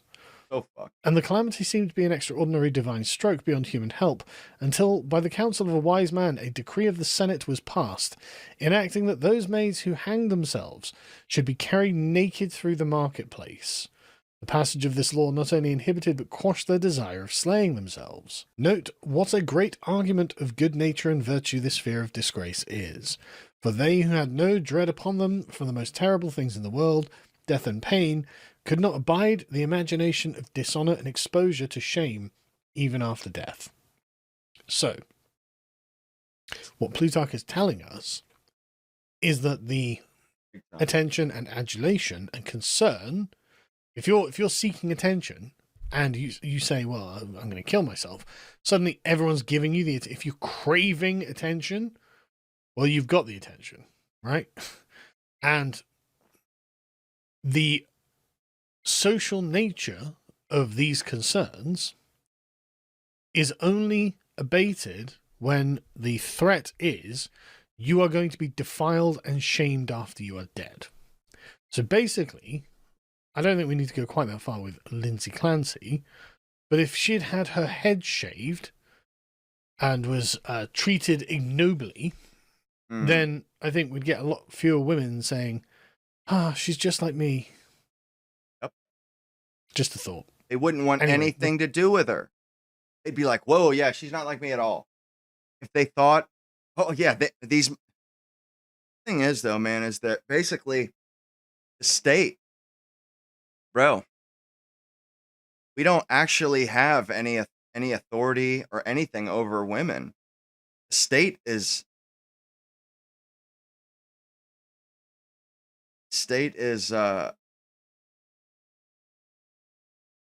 viciously overprotective, viciously protective of women. The state would rather us go extinct than to get our women in line. Seriously.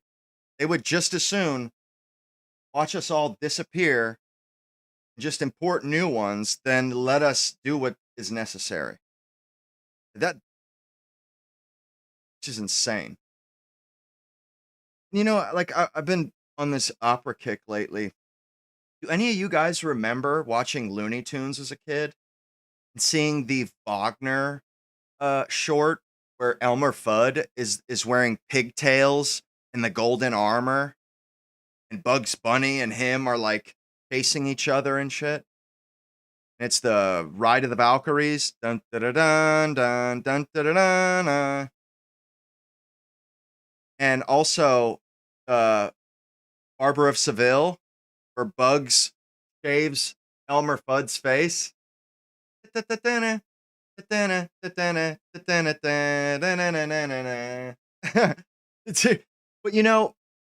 our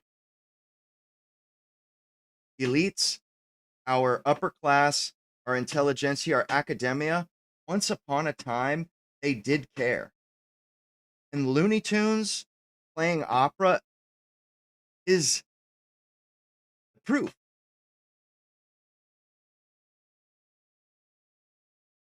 They wanted an educated population.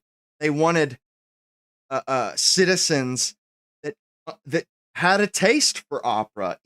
And I remember as a kid seeing those Looney Tunes. They were awesome. Kick ass. Like when Bugs does Elmer Fudd's face and he's like massaging his face, and she starts slapping it and shit, and then he wraps the towel. That's just amazing. Great show. But they made sure that we were educated and that we had at least a understanding, and so that that kind of music would ring a bell. Dude, nowadays they're withholding stuff. Like back then, I guess they did care about us, and they didn't want stupid people. Today, it's the exact opposite, I guess. They don't care about us, and they want us to be stupid. Like they would go out of their way, or they would try to figure out ways. Like, that's good old-fashioned American know-how, too. You couldn't get kids to like or to go to operas. You couldn't get kids to listen to opera. But if you made cartoons and made it funny with Elmer Fudd and Bugs Bunny, kids would like it. And it's good music. But kids need more than just good music. There has to be some visual slapstick to it. But it just seems like, to me, man,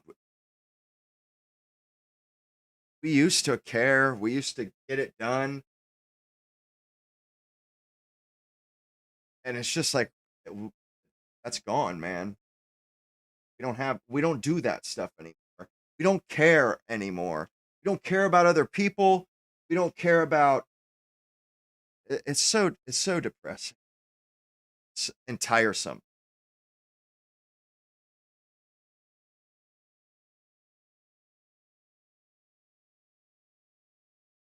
Like I've been talking a lot about lately about I feel like there's going to be like a second renaissance. Thinking about this again earlier today in the shower, how nobody's making any new music anymore. Nobody's making any new anything. And that's why I think a new renaissance is coming, because there's nothing good coming out. And people can't just keep watching Spider-Man over and over again. That's not going to happen.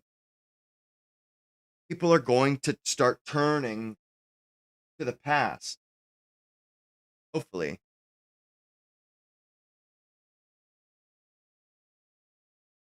If there is a God. But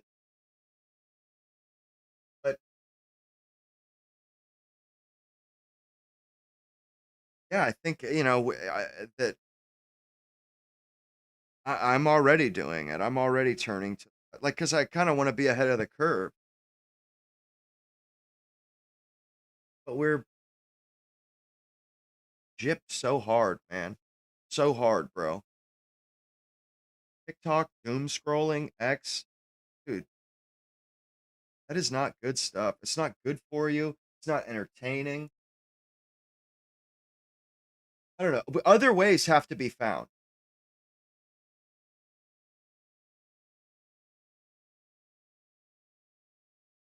And they got to be found by private citizens because our government is just not worth it. It's not the hoot in hell.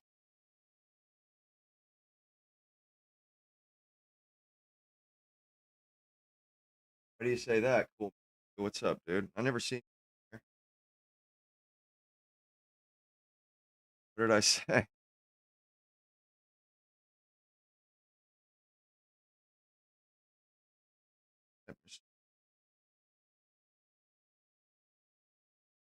What?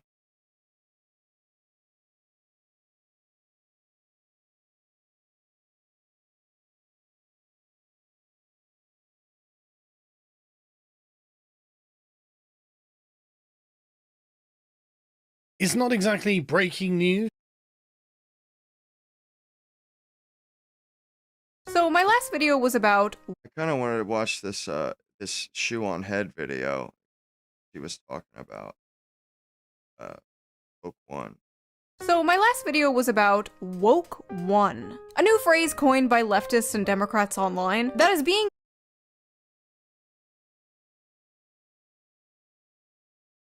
used to distance themselves from the terrible PR disaster that was the last few years for the left in America. Nancy Pelosi kneeling in full African garb to honor George Creepy. Floyd?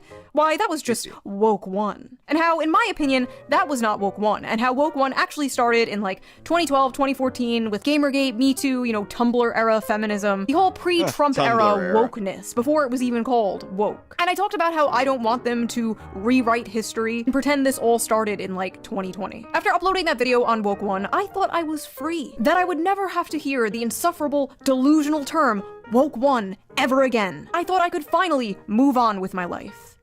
Yeah, I thought. What do you make of those controversial statements I'm sure you've seen? I mean, she's, the Thanksgiving dust up, abolished prisons, abolished police. Francesca Hong has made clear her present stances to her electorate. Yeah, she's moved away from a lot Right, of that. she's moved away from it. Of course, rhetoric in that time is not rhetoric that we would use today. I have a local city councilman that has this saying, woke one was crazy. Now, as an ex-AOC fangirl, I feel like I am well within my rights to say, not so fast, bitch. I watched these people go from anti-establishment, fighting the man, become the most preachy, buck-broken, neuter, HR department. Bro, I can't stand it when people talk like that. Buck broken and or like when Nick would talk, when he would say like gay slogans or the homosexual terms, dude. Bro, buck broke, dude. You make me fucking throw up here, man. Like that is so gross. Ugh. It's a gay term. It's disgusting. Karens in real time. I remember when she broke away from the Bernie Sanders campaign after he dared go on Joe Rogan. I watched this all happen, and I held on. I held on for a long time. Many would say too long, in fact. But this clip of AOC talking about woke one really solidified how I've been feeling for the past few years. In this video, I will be responding to AOC trying to walk back woke one in what I can only assume is a desperate attempt to distance herself from the more crazy people in her movement before a future presidential run. Now, while politicians are out here trying to dodge accountability for things that they've said and done, the rest of us are out here figuring out how the fuck we're gonna afford anything. People are getting squeezed from every direction. Well, I hope you appreciate the no commercials.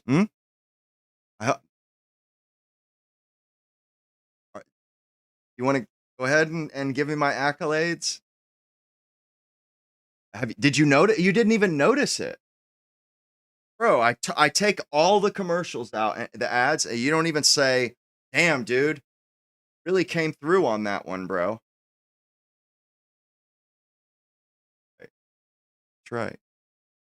I mean, I wasn't making money off of it anyway, so it's like, really, it just pissed everybody off. And it's not, I was getting less than $1 per stream, so it's like, why am I doing this?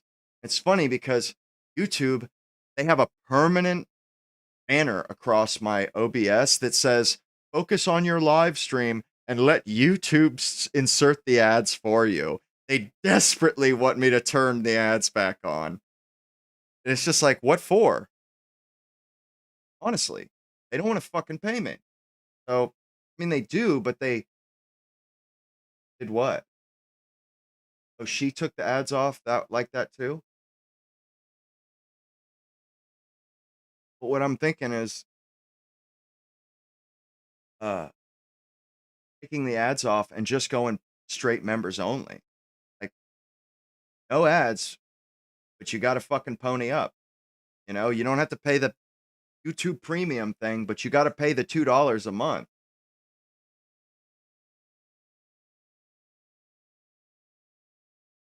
Oh, see, yeah, you're lucky, Rasheen. It's not like that over here.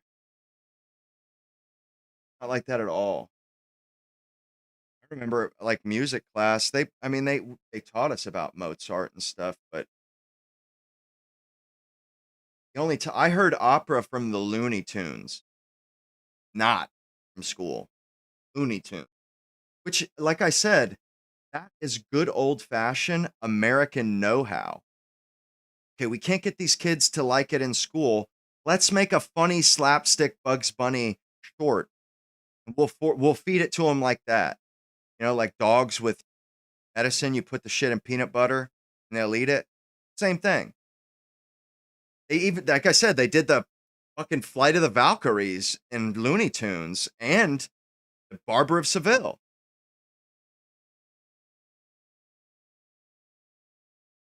Rent costs too much, groceries cost too much, everything costs too much. At this point, I'm scared to open my wallet because I know it's gonna be empty. Actually, that's not true. It's full of shit. Just random gift cards from 2011 that I've never used. I don't even know what half this stuff is. But thankfully, I have a product that can help with just that. So before we get into today's video, let's quickly... That's another thing that I don't do either. Bro, I refuse to fucking shill for these tons of bitches. Because I could.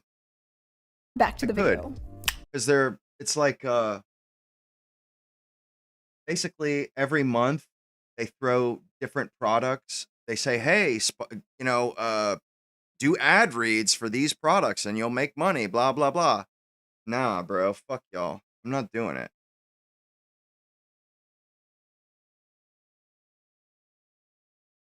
Like, I'll just tough it out. You know, tough it out. And eventually I'll have, I can't tough it out forever, but like, I just don't want to be a shill. I do not want to do this shit. I don't want to do what she did there. I don't want to do that. I think it's beneath me. I don't want to shill for gambling. Because, and you see them do it. They think they're slick and they go, they'll segue it, and they'll go, and that's a perfect segue to blah, blah, blah, blah, blah. And it's like, bro, you're what a jabron. What a jabron, dude. It's just a little bit too yummy to me. I don't know. Snake oil sales. Oh,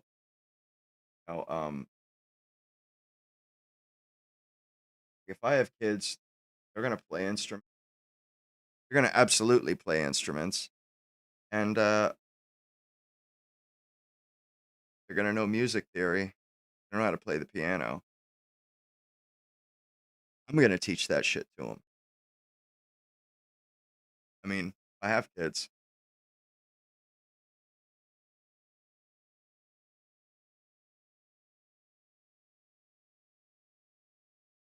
Huh? Fuck a upload.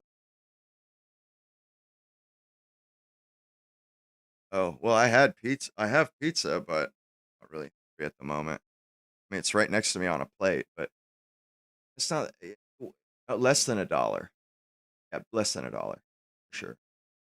When I was doing Nick Fuentes, that was different. Basically, I made the same amount this month only because of Apophis and his generosity.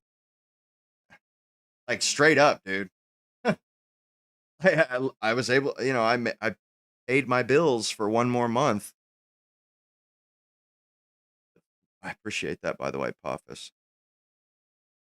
But yeah, it's like not enough people watch my streams yet for me to make anything off of YouTube's ads. So it's like, not so sure, because it just pisses everybody off. And when there's ads involved, I can't rightly say, hey, get a subscription or get a membership and they'll be ad free. I can't say that. I can't like use the carrot. Whereas if I take the ads off and then do members only, people are at least getting something for that membership beyond watching.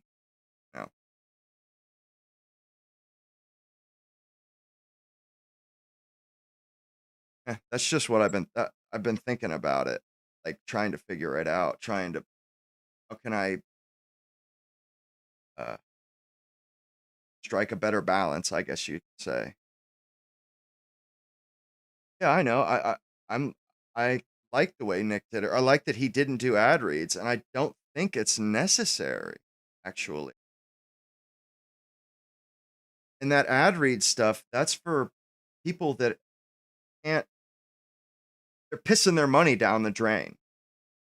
So they're like doing all these ad read. I don't know. It makes me feel, it's embarrassing and humiliating to me, honestly. It's very humiliating. Ask for shit or to, I don't use any of those products. Straight up. I'm not going to pretend I do either.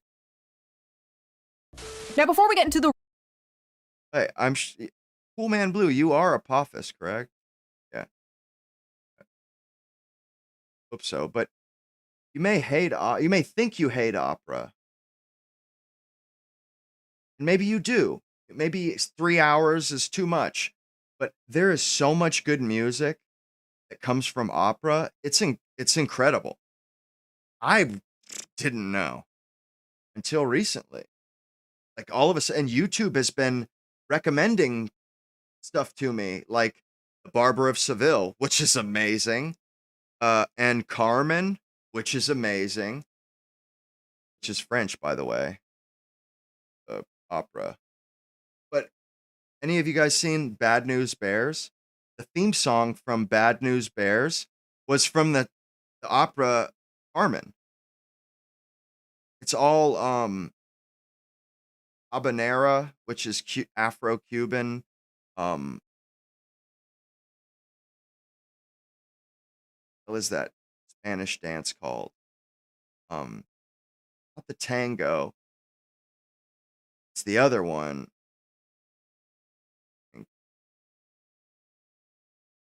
There's a couple of them that are very sexual. One of them's the tango. The other one is kind of a Cuban, Afro-Cuban.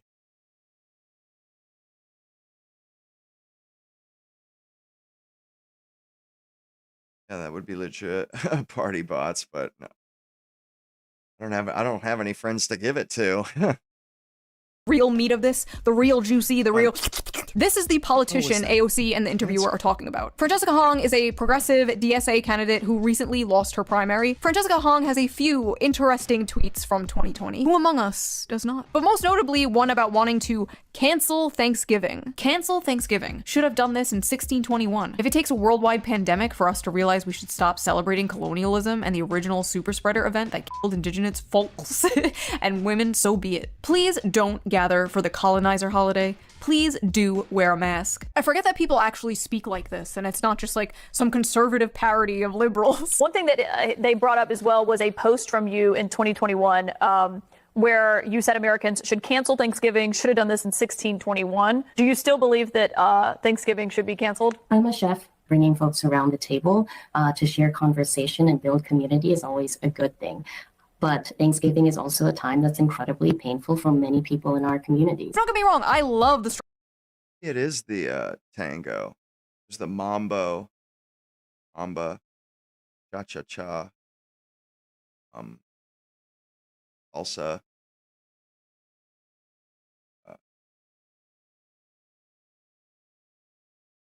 That that opera Carmen about a gypsy woman in Spain who like tears soldiers' hearts out, you know.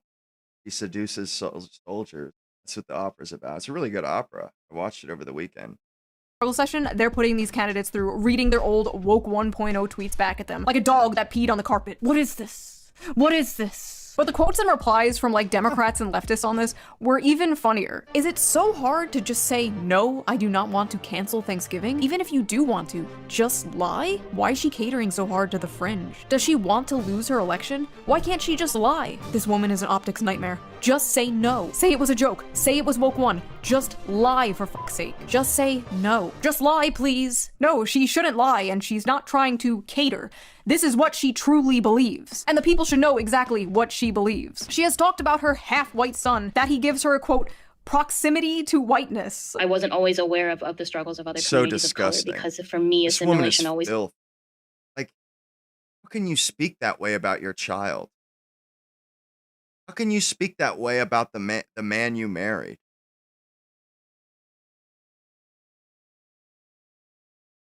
Like, this is a wider problem with American women. They're willing to bash their own husbands or their supposed loved ones for social cachet with women or social cachet with communists. And they wonder why men aren't approaching them because you're a bunch of scumbags. You know, maybe if you regain some modicum of sanity, come back to reality, quit shitting on all your loved ones or the people that love you, and then maybe people will be more apt to want to get to know you. Now, until they kind of have to prove that they've changed. That's why they can whine, moan, and complain on TikTok all they want. But until we see a change, nothing's going to change. And if that means, whatever that means, so be it. But it's not going to change. Kind of took over. And so I did marry. My proximity to whiteness continues, right? My son is biracial. He's half white and half Korean. I love the hesitation. She's So like, disgusting. I married a... My So child is half white. She can't even like bring herself to say it. Activists in the streets, colonized in the sheets. Many such cases. Also, Francesca Hong just like hates all holidays, apparently. This woman is straight up Grinch maxing. She's got a hate tweet for every fucking holiday, I swear to God. Except for Kwanzaa. Of course. Why would she hate Kwanzaa? When asked how her long-term vision of a world without prisons would work, Hong said, "What I know is attainable, and the policies that actually meet the urgency of the moment and understanding the realities of it means we have to ensure that we're funding our local governments, that we're bringing justice to victims." She added, "What may have been aspirational is not primary." What may have been aspirational. So it's still an aspiration. It's still a goal. It's just not the primary one. Interesting. Also, her opponent said this. People try to call me the establishment. I look at that as a slur, particularly as an African-American candidate. So, cancel Thanksgiving or establishment is a racist slur. Your Democratic Party, sir. Anyway, And bro, this whole political system we should just let it crash and fucking burn. This is how they're gonna play it. I think that's racist. How dare you, fucking Urkel, Steve Urkel there, trying to fucking say that it's racist to say this guy's a fucking establishment stooge? Bro. Like, why do these people think that this shit is acceptable? Seriously, what the fuck? Point is, Francesca Hong's old tweets about defunding the police and whiteness and Thanksgiving, they were being all hand-waved away by AOC as just simply being woke one. Woke one was crazy. Woke one was crazy. But if you said woke one was crazy during woke one, you were a racist fascist Nazi. The citation of woke 1.0 or woke 1 is now a common shorthand among parts of the online left to describe and distance themselves from what they view as a more dated or inconvenient aspects of the impassioned social justice activism they participated in during the late 2010s and early 2020s. In 2021, Chai Osi, campaigning for New York City Council, tweeted, "A cis white man should not be the next speaker of the council." When a critic of his on X unearthed that old post earlier this year, Osi, now a council member, gave a pithy response. Woke 1 was crazy. We all got a bit crazy back then. We did some jello shots and got on the bar and took off our tops and burned the city down. I like Bowie too. Rubber Soul is great. For sure. And you know, I don't know what it was over this weekend. I thought I was sleeping what? Out of nowhere. I guess I was standing up or I was like sitting up or something. But I slammed into something, hit my chin on some shit, and woke up over in that fucking corner. Like, with furniture and shit all over me. I'm not even kidding. Somehow I woke up in that corner, touching a fucking, little cardboard. It used to be for, like a cubby. That's why it's all crushed. I woke up in the corner on the ground with this underneath me crushed. My face hurting like a motherfucker, bro. It was killing me. Right here, bro. There's like a fucking red mark. That shit still hurts, man. It's like a bitch. And got people fired from their jobs for having opinions Obama had 15 years ago. You can't spend like 10 True. years bullying people into the most retarded asocial political opinions under the coercion of social ostracization or getting fired from their job, then turn around and just be like, that just happened. My career for like a decade has been calling this out, has been trying to tell the left and the Democratic Party that this woke shit was toxic and would drive people away from them. And for 10 years, I was called a racist, sexist, pick-me, fascist, Nazi, every ism under the sun. And now they're just conceding to that and acting like it never happened. And you just expect us to, what, move on? I've been like a dog chasing a car, and I finally got the car, and I don't know what to do with it. Like, first of all, why as a Democratic politician would you say this? You're basically saying like, yeah, MAGA was right, we were crazy. Like, okay, what else are they right about then? Even from like an AOC fan point of view, this just makes her look completely unserious and makes like the progressive movement look completely unserious, which it is. Why should anyone trust a politician who can get swept up in mass hysteria so easily? How can I trust that won't happen again? How can I trust in 5 years from now, you won't just call whatever it is you're advocating for now woke 2 and dismiss it as crazy? Free Palestine. Woke 2 was crazy. Like, what do you believe in? Could you imagine Republicans being like, January 6th one was crazy? No, I couldn't. Basically, I said this all on Twitter and people were like already making videos of it. AOC panics after Shoe on Head calls her. Like, that didn't even happen. Like, I don't think AOC even knows I exist. I love the thumbnail on this one. Shoe bitch slaps AOC. Who the fuck is this? Is that Shoe bitch? Ah yes, the infamous, notorious Shoe bitch. Going around slapping women. Every time I log onto YouTube, I'm destroying and slapping and finishing on people. If you didn't know who I was, you would think I was some like psychopathic rapist. And then you click on the video and it's just like, I posted a tweet. Anyway, back to the point. When a citizen changes their mind on something, that's totally normal, that's totally natural. Many things can happen in the span of years that can change your mind on something. It's perfectly normal to evolve and grow. And it's You're damn right, man. Like I was saying about Ben Shapiro, bro, if you're 40 years old and you haven't changed anything at all since you were 17, that should be alarming. Like honestly. Bro, I did not have everything figured out at 17. Not even close. And like I don't even want to hear that shit from Ben Shapiro. Like, bro, Ben Shapiro, you did not have everything figured out at 17, jerk off. I don't even want to hear that. Like, not even close. Like, sheltered little J life. Fine if you're a politician and you change your mind on something, but, and this is a big but, this is a fat ass. If you're a politician and you change your mind on something, I want to know exactly why you changed your mind. When you changed your mind. Be transparent. What about woke 1, really woke 2 in my opinion, don't you agree with anymore? Why didn't the interviewer ask AOC that question? Like, what was crazy about woke? Bro, what the hell? That's what I was saying. AOC says, oh yeah, that was crazy. Well, what was it? What was crazy about it? Like, bro, hold her feet to the fire. Make that bitch get detailed. Make that bitch tell us. Don't just let her slide under without showing her work, showing the evidence. You just let her kind of pretend. Oh yeah, that was crazy, dude. They still believe that. They still want to shove it down our throats. No, McCartney was Scottish, although it makes sense. McCartney.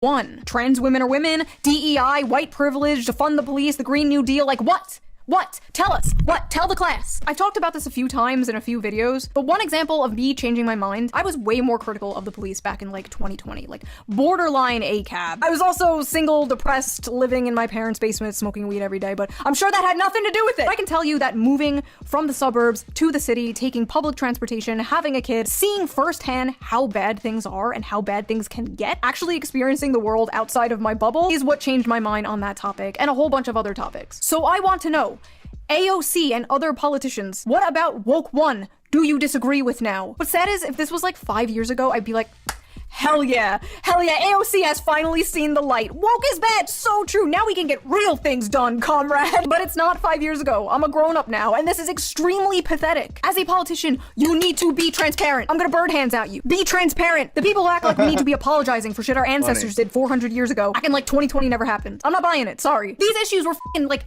existential to these people a few years ago, and I was just like, no big deal. It was just a phase, mom. I'm just a silly 30-year-old teenage politician. My concern isn't really that Democrats are admitting this stuff was wrong and deeply unpopular. My concern is I don't see anything preventing from that happening again. There's literally some assemblywoman in Brooklyn right now running on some woke 1-ass shit as we speak, talking about how stealing should be legal, actually. No one should be arrested, much less jailed, for stealing a tube of toothpaste. Incarceration separates people from their jobs, support service, and loved ones. It perpetuates a cycle of poverty and No shit, it separates people from their job and loved ones. That is the point, you fat, ugly whale. Hello, McFly. Is anybody home? That is the point of jail, sweetheart. Wake the fuck up. If they don't want to be separated from their family and their jobs, then they shouldn't steal, then should they? Right? I mean, am I wrong here? Am I out of line? It's like, if they like being around their family, maybe they shouldn't steal.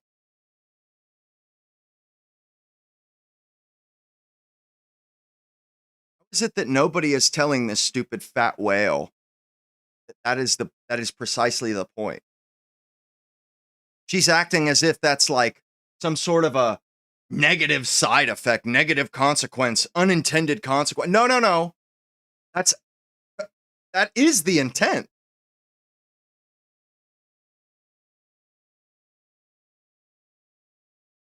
Like, that's the bad part about jail. Because there are good parts, like you don't have to go to work, like you don't have to pay for food, like you can sleep all day long if you want. So there's a certain segment of society it will see jail as not a bad thing. It's kind of like life on easy mode. So, there's got to be, if people didn't have to spend time away from their families and jobs, they wouldn't give a damn about getting arrested. Although they did used to have, like, I know here where I live, they used to have work release. They had a field next to the jail blocks. It had a big field with tents in it. And people would come do their time either on the weekend or they would come back after work and sleep in the tents. And I think like one night a week, maybe they got to go home to see their family. But this was back in like the 80s and before, 90s and before.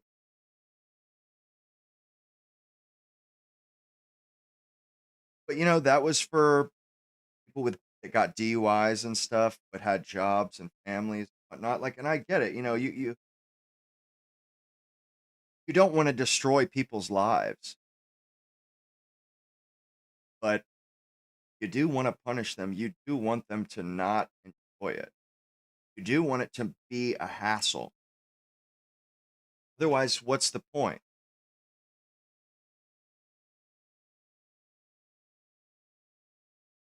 Crime, no matter how much fear-mongering the right-wing media does. These people aren't stealing toothpaste because they have to brush their teeth. These people are stealing things in bulk to sell on Facebook Marketplace. We have food banks, food stamps, charity for poor people There's no who can't excuse. actually afford Not toothpaste. anymore. If I could go back in time and tell myself one thing, it would be criminals are not Aladdin. Criminals are not Aladdin. Criminals are not Aladdin! And it would make everyone's lives incredibly easier. They're legit not stealing to go give it to kids. They're not stealing bread to eat or to give to kids. So when these moron politicians start talking about, you know, like not putting people in jail for stealing, it's like not realized society just falls to shit. When you don't put people in jail for stealing, then why does anybody work? Why should anybody work? Why should anybody struggle?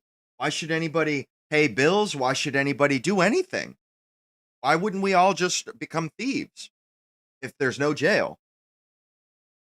If there was actually some deterrent against crime, yes. Otherwise, what's the point? Why should anyone go to work and spend their hard-earned money when we can just steal? Crime is legal now.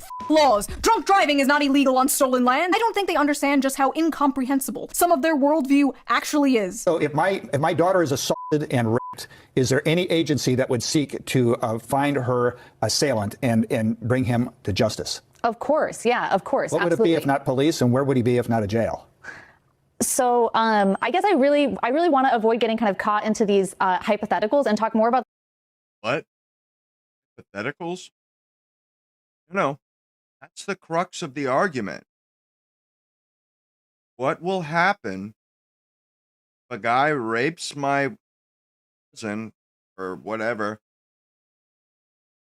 Who will arrest that guy? She's like, I don't want to get caught up in hypotheticals. What are you talking about? This is not a hypothetical. This is called fighting crime. This is called civilization, sweetheart.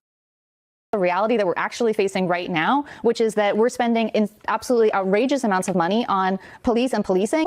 Hypothetical. That's the entire idea. That's the entire policy, and you can't explain it? Abolish prisons. Where do the bad people go? I don't know.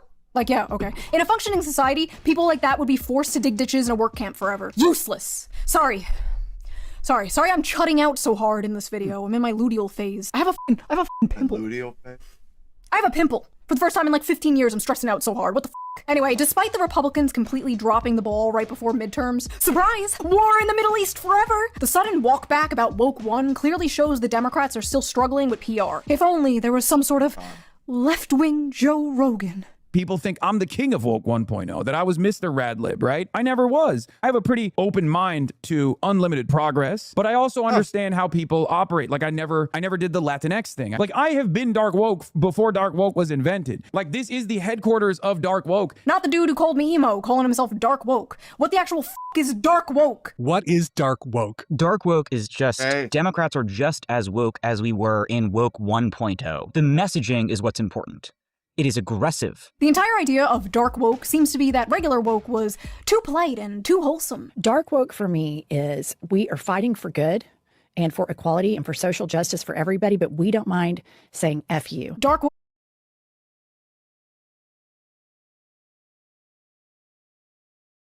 Hear that, stupid bitch? We are fighting for equality. What else? What was the other thing she said? But it's like, you're fighting for equality. Just what does that mean exactly? Because that is not something tangible. That's pretty abstract and vague. You're telling us that you are in the middle of trying to destroy our society and civilization in the pursuit of some vague, abstract bullshit term like equality. Bro, equality does not put a chicken in every pot. Equality doesn't do anything. Essentially, equality could be the size of my purse, the size of her wallet, the size of her bank account. And that's when they use these vague terms, essentially that's what they're saying. We're fighting for, dollars that I can put into my retirement. Like, it's absurd. They're not even saying, like back in the day with the, I guess, more left-leaning American parties where they'd be like, welfare, food stamps, help the lower class, getting children out of child poverty and stuff. That at least that mean people are being helped. Hopefully. We can at least get behind that. Equality? No. And it's not that I don't want equality. It's that what the hell does that even mean? Because you could 100% hit all of your goals with equality, but everybody's starving to death. We're all equally starving to death. We've achieved equality. No. So stupid. It's ridiculous.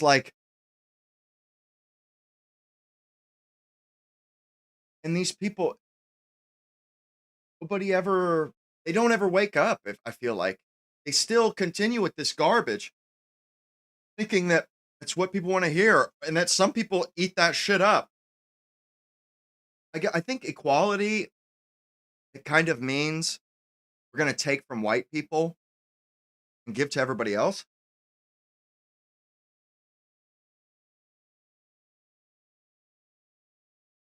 But it's certainly not, it's not really a worthy goal or a worthy ending or worthy ambition. Because you could achieve that and everybody be miserable and or like dying from the plague. I mean, equality doesn't mean more people are happy, more people are content, more people are satisfied. It just means some abstract, vague bullshit that progressives talk about. Some abstract idea way off in space. Crazy. Oh, get it? It's like woke, but we're mean. You already are mean! That's why people hated you! You were finger-wagging, morally righteous woke scolds. The problem was never that the left was insufficiently mean online. God forbid someone say the wrong word, liked the wrong tweet, or failed to participate in the latest virtue signal humiliation ritual. I'm sorry, can we just go back to that Hassan clip real quick? I have a pretty open mind to unlimited progress. What the does unlimited progress mean? Considering these guys think progress is like a literal linear line where... Not only that, but it's like, bro, who decides what progress means, homeboy? You say some dumb shit like unlimited progress. It's like, that sounds like mass murder to me. Unlimited progress. That's what that sounds like. I mean, that's usually what that means. Unlimited progress. Like, bro, you really are that low IQ, huh? Just more and more people get rights. So, like, what the does that mean? file rights, zoophile rights. What unlimited progress are we talking about here, buddy? Because that sounds pretty woke to me. We did so much progress to the gender discussion. We somehow looped back around to little boys liking pink means they're gay. But wokely, no son of mine is gonna play with Barbies. That must mean he's a girl. You people are lost in the sauce. Mandami's aide, his top aide, Sia Weaver, said if you don't believe in the government's sacred right to seize property, it's over. And impoverish the white middle class. Beast mode. I love her so much. One of the things about Zoran is that the people surrounding him oftentimes are so much cooler than he is. I like how in the video where he defends himself from people criticizing that clip, he's like, guys, come on, it was just a joke, guys, come on. In the description of that video, he's like, anti-white racism, which doesn't exist. Definitely not woke one. All right, buddy. Sorry. It's so hard not to just make the entire video clowning on that goofball. Like, bro was in a suit at a pool party. The man is a cartoon character. Yeah, bro. Why would you wear a suit to a pool party? And this whole thing with Hassan wearing the suit, yo, it's a little jester maxing. It's a bit much. It's like, bro, get off of Nick Fuentes' nuts, bro. Seriously, get off homeboy's nuts, because you. I guess you can change your style. It's like, dude. You're just some jerk off Twitch streamer. Quit pretending. No, quit. Weird. He's weird. You know, I seen a picture the other day of, you know, there was with the Ottoman Empire, there was king or an empire or an emperor. Well, that his like the imperial family of the Ottoman Empire is still alive, and they're young. There's like 4 or 5 kids. They're all like blonde, and they look like Hassan but blonde. It's real. It was kind of creepy, but it's like, well, now I get why Turkey was admitted into Europe, and also Turkey was a big part of European history. Like in that Don Giovanni, I think the 3rd song of the opera. You know, they talk about Turkey and how Don Giovanni goes to Turkey and has slept with tons of women in Turkey. And even Mozart did an opera about Turkey. So there's something very European about Turkey.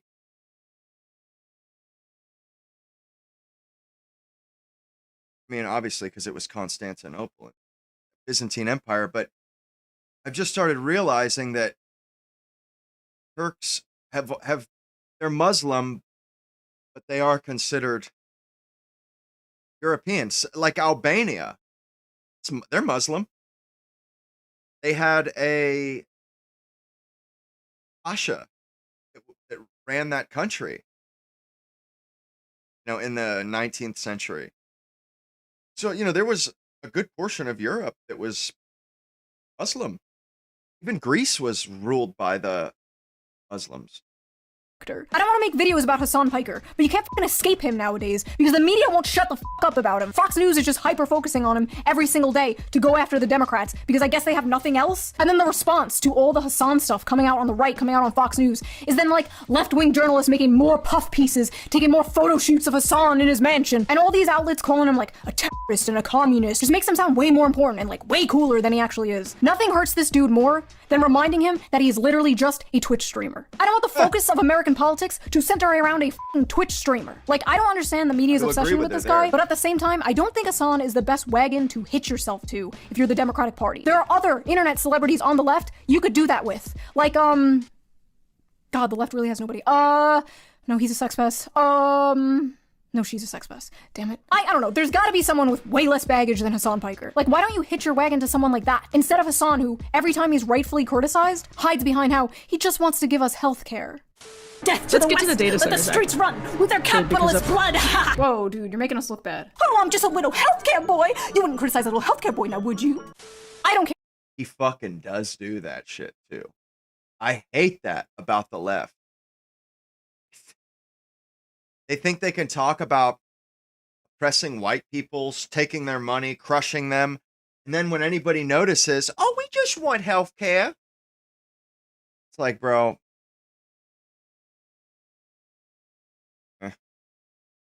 even worth saying it. And I seen a thing. I think Nick Fuentes was on Gavin McGinnis's show. They were talking about Iron Man 2, I guess. Bro, it was like 30 seconds didn't go by. 30 seconds went by, and already Nick was, I mean, he didn't say anything either. I just caught his eyes doing it, and it's just like, bro, get over yourself, dude. That is so not cool, bro. Like, whack, dude. Like, yeah, I don't, not cool. Not cool. Let's get to the data centers, actually, because I wanted to dig into some of these numbers with you. Speaking of Republicans who have gotten the message over the last 10 years, Mike Rogers and Greg Abbott, both now Republican governors on the other side of this issue from Trump. Or I'm sorry, Mike Rogers is running for Senate, but Greg Abbott, Republican governor. Mike Rogers, Republican, running for Senate in a swing state, Michigan, tight race. Greg Abbott talked to CBS just yesterday on Sunday about his data center policy in Texas, which Trump has criticized. All kinds of polling on this that we're going to dig into with Ryan. But first, let's take a listen here to Republican Texas Governor Greg Abbott. What ERCOT was trying to do was try to make decisions about adding 5 times more power to the grid than what they currently are providing. But even worse, the PUC had requested data and information from all power grid operators and all that wanted to add on to the power grid about how much power they would be using, how much water they would be using.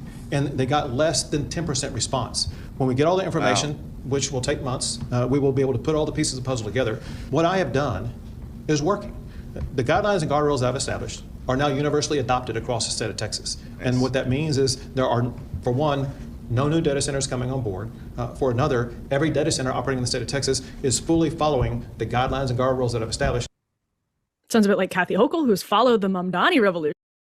Like, honestly, our federal government, bro, it is just totally failing us. It wants nothing to do with taking care of us, with doing its job. Well, maybe that's wrong. Maybe its job is to take care of companies, corporations, and billionaires, because that's really what it seems like. That's all it's done since since the first time he was in office. And even before that, tax breaks for the wealthy. Every 4 years, tax breaks for the wealthy. And it seems like the only defense against that are our states. DeSantis, Abbott, remember when the border was open? And they're not perfect either, but at least they have a sense of obligation to us. They have a sense, they feel like they have a responsibility to look out for our best interests. Whereas the federal government, they think it's their responsibility to look out for their best interest and the people that donate to them's best interest. But citizens, hell no. And it's almost to the point where it's like, bro, what do we even have a federal government for? They're not worth a fuck. They're like tits on a board. They don't do a damn thing for anybody.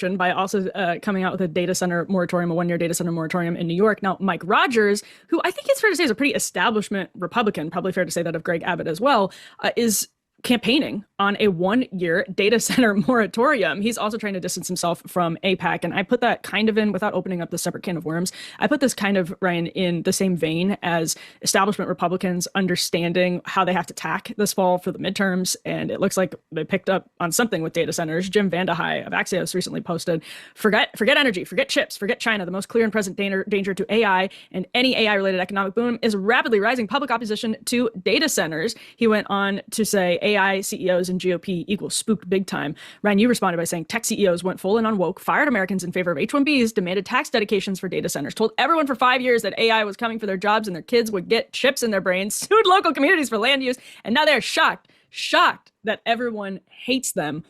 Are they just picking up on something they should have picked up on a year ago, 6 months ago? Yeah, I have friends I took a bunch of tech bros to the border, like maybe like 4 years ago, and the whole time we're at Sounds the like border, so much fun, Ryan. First it of was all, like the most like I mean, it was pretty like vultures were swarming. I was like, just come for us already. But we were there, and while we were talking, they were literally just chatting about all the jobs that wouldn't exist anymore because of what they were going to do, what they were building. I was like, yeah, America's just one of jobs, and we'll figure it out, whatever. And it was very gleeful and almost like a fait accompli. Like they were doing this, and there's nothing you could do about it. And no, everyone was going to adopt to it. There was nothing, whatever. And I just was just boiling. I'm like, you don't understand how you sound because people aren't computers. You cannot program them. That is the one thing. All of these tech bros are the only people in the world who read the Frankenstein book and rooted for the doctor to try again. That is who these people are. They could not understand that things that they were doing were so, like, I mean, repulsed by the average person. Yeah. And the younger you go, the more repulsed they are by it. And not what they're doing right now, but what they say they're going to do in the future. So they build on these data centers. Some of them are not problematic. Others, some communities do not want them. And what did they do when they did not want them? They sued them and they threatened to bankrupt the local community. They did every bad PR approach imaginable. I have friends over at Flock, and they're like my friends who are executives at Flock. And I'm like, what are you people doing? Like, you don't have to talk like this. I promise you, there's a better way to go about it. What Abbott's doing is not, and what Kathy Hochul, frankly, so far is doing, is they're not banning data centers in New York or Texas, but there's genuine concerns. In the case of Texas, Texas is its own grid. The rest of the country lives on two different grids. Texas has its own grid because Texas decides to do it. 3 years ago, people froze to death because the grid failed. There is genuine concern that the grid is overpowered. You have 1 million people a year moving to Texas. You have high overdevelopment and urban sprawl. You have limited water capabilities, and then you're building these massive data centers. People do not trust these tech CEOs. So you need to bend over backwards to show them that you're not causing environmental damage, which is the number one concern, environmental damage. And when I had an Axios reporter on my podcast, A Numbers Game, and I asked, what is the ramification of local wildlife? And she goes, there haven't been enough studies yet. This is brand new, these massive data centers. We could look into this. It's okay. There are two stuff. You're ever going to lose to China. You're a Chinese spy, whatever. They are, it's just not going anywhere. And I'm sorry, that group, A More Perfect Union, is running tails around them. They're crushing it. They're crushing it. And they are like 15 like non-binary people in like Brooklyn. In Brooklyn, yeah. And these trillion-dollar businesses have no idea how to respond to them. And it is mind-boggling because they treat people like computers, and people are way more complex than computers are, and they're going to lose. And remember, we like the biggest news story of the year that no one picked up on was OpenAI. Who was it? Sam Altman. Sam Altman was almost assassinated back in April. No one picked up on this. It was seconds that he was actually almost assassinated. He really dodged a bullet. And I think it was actually not a hand grenade. It was a Molotov cocktail, whatever it was. But and no shit, Goldie. That's why I said I can't respect a man that's vain. I cannot do it. You know, men in my family were the opposite of vain. And that's the way I was brought up. I think it reflects really, really poorly on a man. When a man gives a shit what he looks like on that level, where he's constantly looking, like even women feel that way. Like they don't want a guy that is more concerned about how they look than how their chick looks. Like I've heard women say that many a time. Like, whoa, I want a good looking guy, but I don't want him to be looking in every mirror he passes by. That's my mom as a kid. Remember her saying, don't do that. That's vain. You don't want to be vain. Remember her saying that to me as like an 8-year-old. Barely survived. The hatred for tech CEOs is so large. It's so because it's like they don't give a shit about us. They don't care what we have to say. They just seem to think that they can do whatever the hell they want, and then we'll accept it. That's what it feels like. They could do whatever the hell they want, and that we'll just take it. And that's how it feels. All these data centers and stuff, it's like, bro, people are saying they don't want it, that we need to figure out a compromise. And they're saying, oh, well, we don't care what you think. Well, that's a problem. That's a real problem. Because last I checked, America isn't owned by any company, and it is supposedly a democratic republic. it's supposed to be a res publica. And fucking corporations cannot be citizens. They're not. Corporations are just groups of citizens. That's why they're called companies. It's a company of people, a group of people. But these little teeny groups of people having all this outsized influence, whenever a small minority, a small group of people, when their concerns outweigh the concerns of an entire nation, the entire nation must win out. Our needs must win out. We fought this with the nobility. This was the problem with the nobility. When the needs of a small, rich, well-funded minority come up against the needs of an entire nation of people, the nation of people must win out.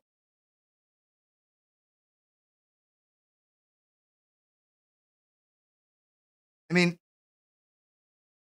when they and I didn't make this up. Those are Benito Juarez's, the first president of Democratic Mexico. Those are his words. But the reason why it's must, because it's the majority. Like, they'll just kill everybody. They'll just drag everybody out of their beds and string them up by the nuts. Visceral. That's when Sam Altman all of a sudden started changing his tune. He's like, oh, we're not going to take your jobs away. We're not going to replace you. We're not going to do chips in the brain, everything. And then he started taking the jobs away was kind of dumb in the first place. Like, anybody that thought that was actually going to be the case, come on.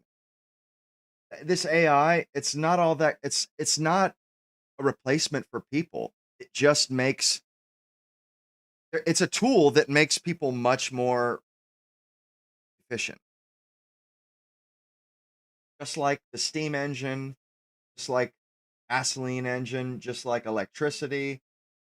And every one of those inventions, people thought it was going to replace human beings. It was going to replace people. People wouldn't need to work anymore. And all of them were wrong.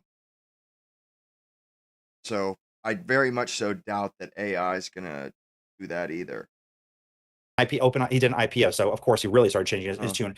They were ginning up people to try to raise capital for their products. A lot of it was nonsense. A bit of it is a bubble, and they are reaping what they sow. I'm sorry, things are only going to get worse. Take a beat and read the room. Just read the room and do more. Also, to Republicans, the message to Republicans is, because some Republicans are pushing back like, these data centers are great and you're all working for China. Yep. These are the richest companies to have ever existed in the world. Mansa Musa would be jealous of how much money they had. It is crazy. Do not. Why are you giving them tax breaks? Why? Don't 100%. treat them like a mom and pop business. It is insane. You need to just take, like, the fury towards AI and data centers is real. It's palpable, and no amount of hiring, Nathan, whatever his is to tweet things for you is going to change any of that anger. I think Nathan Learman is his name, but not change. He's a perfectly nice guy, but everything he says is just gonna make someone want to burn his house down. Like, you're not doing it at all. Like, you're just not doing it. Well, the anger, you're right, comes from a legitimate place, and they totally refuse to acknowledge that. And it's actually just really not that difficult. We're seeing the same thing, to your point, about Flock right now, and it's all actually also kind of being vindicated by the concessions the data centers and Flock are both making. Flock just announced a major slate of concessions about security and privacy because people had legitimate concerns, and there was this swell of stories, or flurry of stories suddenly, about abuse of Flock cameras, mostly by local police officers who were doing all kinds of awful things with them. And, they were Flock comes out. Yeah. And or boyfriend, and Flock comes out and says, hey, well, we're going to actually do these things differently and put these safe. It's like, well, okay, this is everybody's point. And it's the same thing with data centers and energy usage. Locally, they have strained certain grids. It's not everywhere, but it has happened in certain pockets of the country. You have Aaron Brockovich going around the country, and they think it's like loony lib stuff being ginned up by China, like the Kevin O'Leary Utah situation. Oh, because he's the best spokesperson in the world to sell something to somebody. These Shark Tank guys, I'm telling you. The Shark Tank guys have to realize that no one was going to watch them because they were on the show. But the point of, what does Aaron Brockovich symbolize to a lot of Americans? Honestly, it's just corporate corporate lies, and people have low institutional trust right now. So let's look at some of this polling, because you made a really good point about what Charles Fane Lehman posted from a recent Fox News poll. So this was from July. 70% of registered voters opposed data centers. And Charles points out, he says, we know why people don't like data centers. It's because they think they use too many resources and hurt the environment. The solution is A, to dispel their misconceptions, and B, ensure that any real costs are paid for by the data center operators. Well, that's a concession, first of all. It's way different than giving them tax breaks and letting them stream the grid. But secondly, you pointed out, if you look at this poll, 50% of that 70% say they have environmental concerns. The other half, it's a total hodgepodge. And by the way, the environmental concerns could be things that are real, like that loud humming noise. It's from Eddington, but it has happened in real life in communities around the country. The loud humming noises that people hear, like environmental concerns could itself be kind of or it could be the fact that they are destroying agricultural land and wildlife land. What I called someone from the White House recently, and I said, why didn't they start? I just don't understand this. Why didn't they go to Ohio, Michigan, Pennsylvania, Minnesota, and say, you know, all those factories that are like dilapidated and they're in an industrial zone and no one lives near them? Why didn't you start there? Why didn't you go and just revamp them? No one's there. They have no jobs. They're not in a town. A lot of them are close or near there, but they are in zoned industrial spaces. They don't have zoning laws are great. I don't care how many people like hate on them. Zoning laws are great. They're in a zone where it's an industrial zone. No one lives around them. No one would notice. And right now it's broken up old factories. This would be great for those areas. And they have done it a little bit, but not everywhere. They've done a lot for a lot of agriculture and a lot of wildlife. And they said to me, the response to me was, well, that's very expensive. I'm like, these are the richest companies that ever existed. Who cares?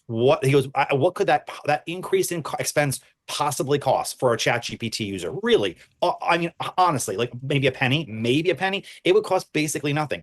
The worry about wildlife was huge in Utah with Kevin O'Leary, about that land. Worry about agriculture land. A lot of farmers are feeling very stressed right now at people going into their land, especially like in Texas. Texas agriculture. If you have a property in South Texas near Austin or San Antonio, you're getting calls every day asking people to buy your homes. And the fear that the government will seize your property, which has happened in places like Georgia, it's happened in Michigan, where the government seized their property to build a data center. That is also a genuine fear. That kind of anger is multiplied. It's not. Of course, it's a genuine fear that these people are just going to do whatever they want, regardless of what we, the people who have to live here, these asshole people that run these companies. Oh, Peter Thiel hauling ass down to Argentina. Like, bro, what we think matters. We're the ones that have to live with your garbage, your stupid buildings, your data centers. You know, our opinion better damn well matter. It is the grid, but it's not just the grid. It's all of those things. And they could have been smart about it, but they were just such arrogant pricks that they didn't care. They thought I could program it because I am the creator.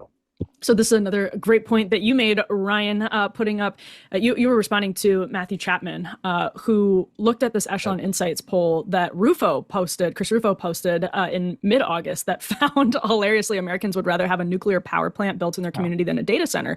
Chapman says the fact that data centers go from 22 points underwater to 35 points underwater when people are specifically told it's for AI rather than search engines, video streaming, et cetera, shows that for a lot of people, it's not really about water or energy bills. It's about hating AI. And you picked up on that and said it was a smart point, but it's like obviously true that people don't trust AI. People specifically do not trust AI. They don't buy into the idea that if you look at the data center hyperscaling, it started specifically when. From what we see of AI, it's really going to help business owners. It's really going to help the rich. But other than that, it looks like we're just going to get fucked. So no shit, this is how people feel. You know, they don't like AI because we see all these business owners, and we see all of Kevin O'Leary, these investors, and they're shooting cream in their pants talking about this shit.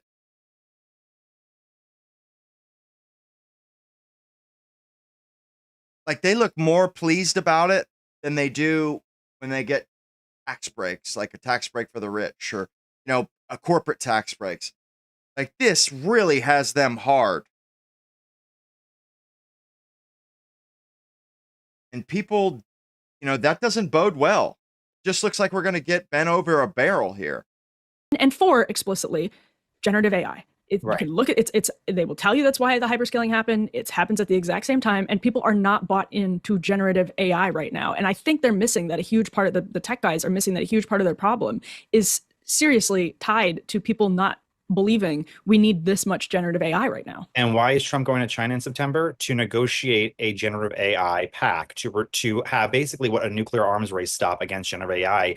Because people have said, I had Haberman and Swan on my podcast, and we were talking about how AI has changed so much for Trump and how he supported it and then opposed it.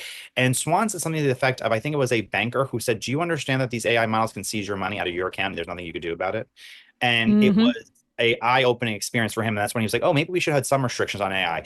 But when you have the idea of Silicon Valley is, what is it? Is do something and break stuff, or something. Break something is move fast and break things. Move fast and break things. Yeah. What you're talking about though is human race to an extent, and you have all these AI safety coordinators saying, "I saw what they can do, and I am now going to write poetry in a field somewhere and just like have my days out there." Or we're going to wipe out 50% of white collar jobs. Never mind, we won't do that. People are mad about it, and so they changed the goalposts. Right. They've changed the goalposts. They've changed the times. They've changed everything as the death threats have increased, as the taxes have increased. They did this to themselves for years. And at this point, the train has completely left the station. You can give all those teachers a $50,000 bonus that they did in like, I think it was Lafayette Parish or one parish in Louisiana, or Richland Parish in Louisiana. They could do all these giveaways to sports teams or whatever they're trying to do. At the end of the day, they spent 5 years saying your child will not have a future. And if you want them to, you have to put a chip in their brain. They have to be part robot. Sorry, like you can't. This is like it would be like watching like the sixth Toy Story movie and finding out that Buzz Lightyear is becoming a woman. Like you'd be like, what is this? This is not true. Like don't give my you can't sell the same five things. You can't say the same thing over and over and over again and say, you know what, we got it wrong. Actually, everything is going well. Everything is okay.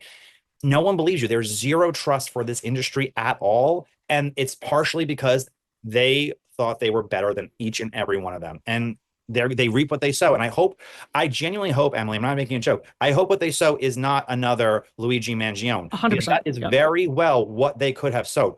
Sam Altman, once again, was almost murdered in April.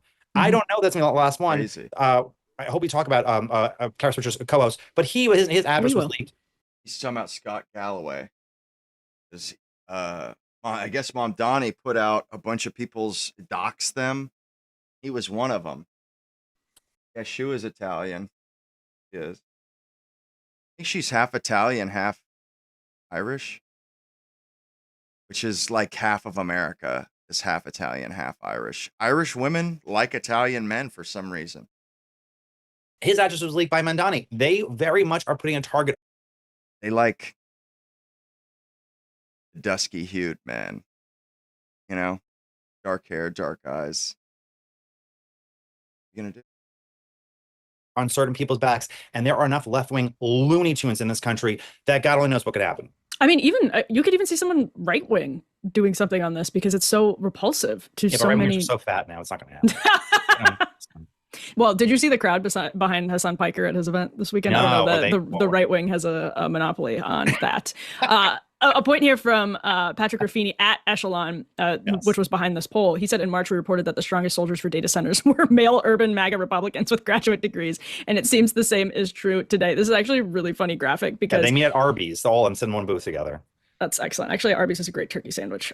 But Trump first Republicans are dead even split on this issue. And they did not realize the sand was moving beneath their feet, and it is like when I could talk to I talked to a 76-year-old in Louisiana because I lived there half the year, and he was like, "I hope we don't get data centers over here." And I was like, "How do you even know what this is?" And he's just, I mean, it is hit a nerve within the general population that is immovable at this point, and they can call it whatever they want to call it, but it is real, and I don't know if it's actually moving.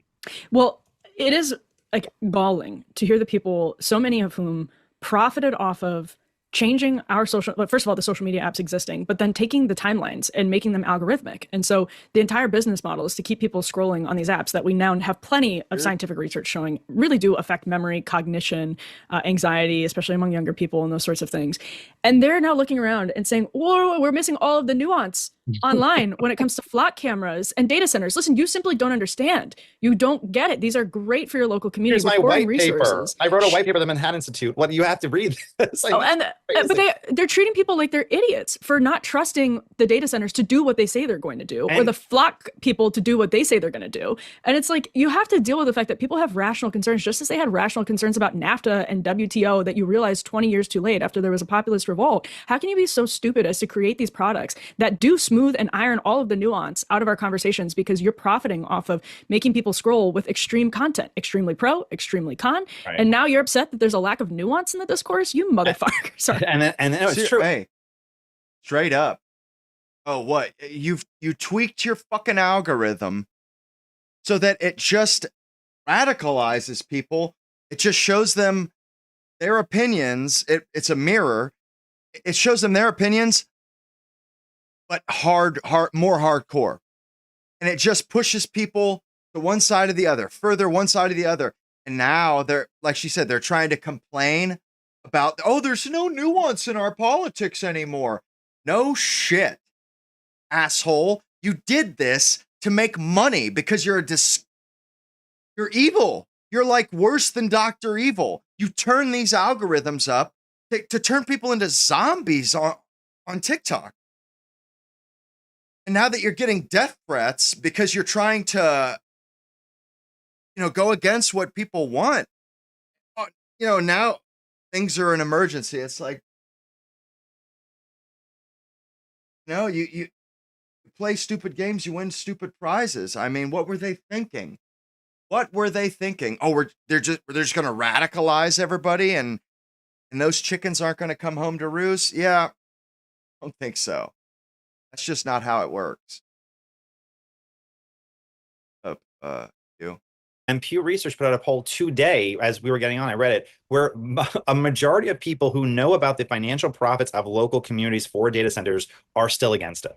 The financial windfall does not mitigate the environmental concerns and every other concern. So even what you're saying is we're going to get so much money. They're saying, I don't care. I do not want it here. I mean, that is true. So that's so interesting. We want it? I wanted to pass along a heartfelt thank you from my friends at Preborn. If you listen to the show a lot, you know I love Preborn. I'm honored to pass along this message from their president, Dan Steiner, who asked me to share just how grateful they are for faithful supporters like you. I'm grateful as well. So far this year, because of generous partners, more than 50,000 babies have been saved from abortion. Think about that.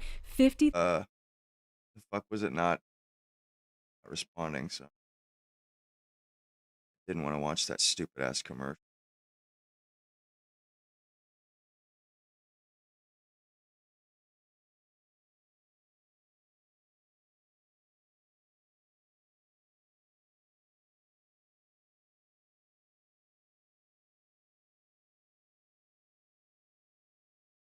Oh yeah. Here's what I was talking about. Funny business. If this, who's right? Watch Nick. Let's watch him. Is Nick right and this is a good movie? Or is Gavin right and this ended Justin Theroux's writing career? And if he's right, I'm going to stop defending the Jews and become an anti-Semite. All right. Yep. Wow, high stakes. And Nick has agreed. Hang on, I didn't go. I agree with Nick about everything but the Jews, and I feel like we're getting closer with the Jews. I think so, yeah. Because I'm becoming more anti-Semitic and you're becoming I'm getting less. Yeah. We're meeting in the middle. But one thing we will not agree on is this piece of shit, Iron Man 2. I knew Justin Theroux at the time, the writer, and I was very excited about his career. He wrote Tropic Thunder, and he's a very funny dude. And then this came out, and I was like, what have you done? This is a piece of shit. I like it. I think it's classic, and it's well written. Wow. It's like the stuff, I'm like, well, that's different than AIPAC, and there's nuance there. When you say that, even like, I love men, I'm like, okay, I get it. It's like a woman, but you are a man. But this, like a classic? Oh, yeah. With Mickey Rourke and his lightning whips? Well, how about when he says, if you can make God bleed, people cease to believe in him? I think Yeah. about that every day. That's a good quote. I've thought Okay. about that every day since it came out. That's your goal. That was really deep. You got good, you got lofty goals. Yeah. All right, God, let's see what you got. That's actually good advice if you're getting tattooed, which I'm sure you will be soon. Right. You pretend they're trying to get something out of you, and you're being tortured, and you're like, "Is that all you got?" I'm not saying shit. Yeah, the rest of us aren't into the whole tribal arcing up our bodies, you know, so that we look like a bunch of fucking jungle bunnies or something. Fucking tribal shit all over us. Like, yeah, why don't you go get yourself some cheetah print fucking clothes while you're at it there, Mr. McGinnis? You fucking weirdo. Golly, man. Bro. A cheetah zebra print, bro, that shit is right on par with tattoos, man.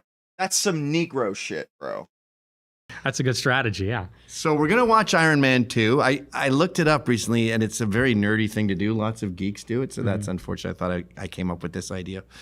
And we're gonna see who's right. Is Nick right, and this is a good movie, or is Gavin right, and this ended Justin Theroux's writing career? And if he's right, I'm going to stop defending the Jews and become an anti-Semite. All right. Yep. Wow, high stakes. And Nick has agreed to apologize to the Jewish community if this is. You lost, I think. I think it's. Just make sure there's no funny business. Yeah, he's watching my hands. Honestly, expect us to Oh, they're already starting? I think it's. We're both really uncomfortable right now. I think you lost. I think I won. You're enjoying it.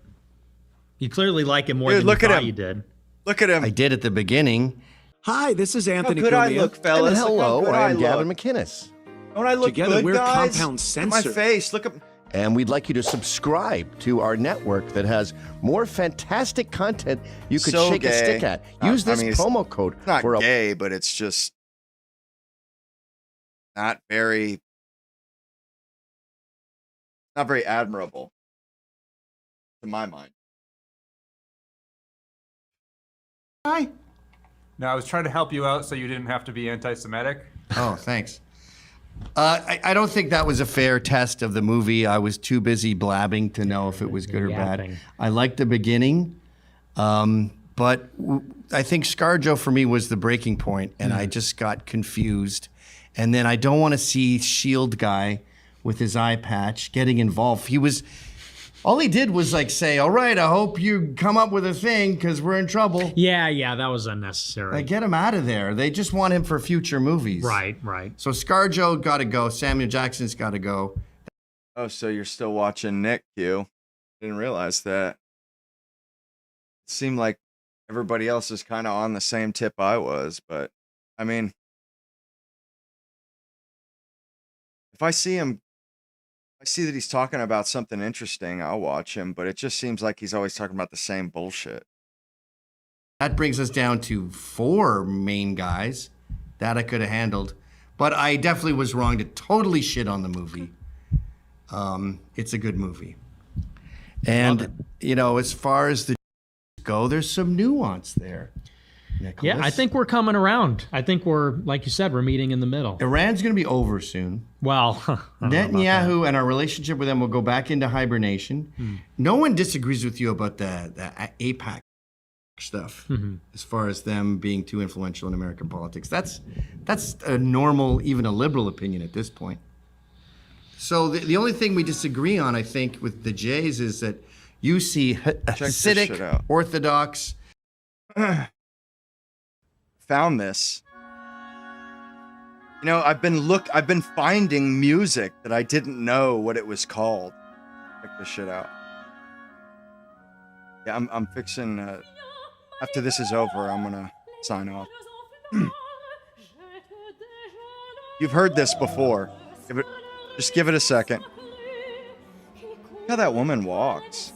Really weird. It's called Flower Duet. You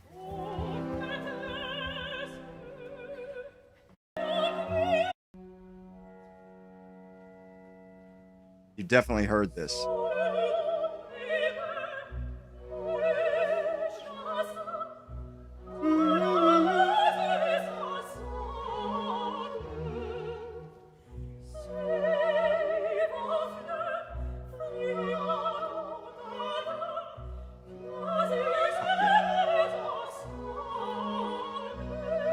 see you too. Question.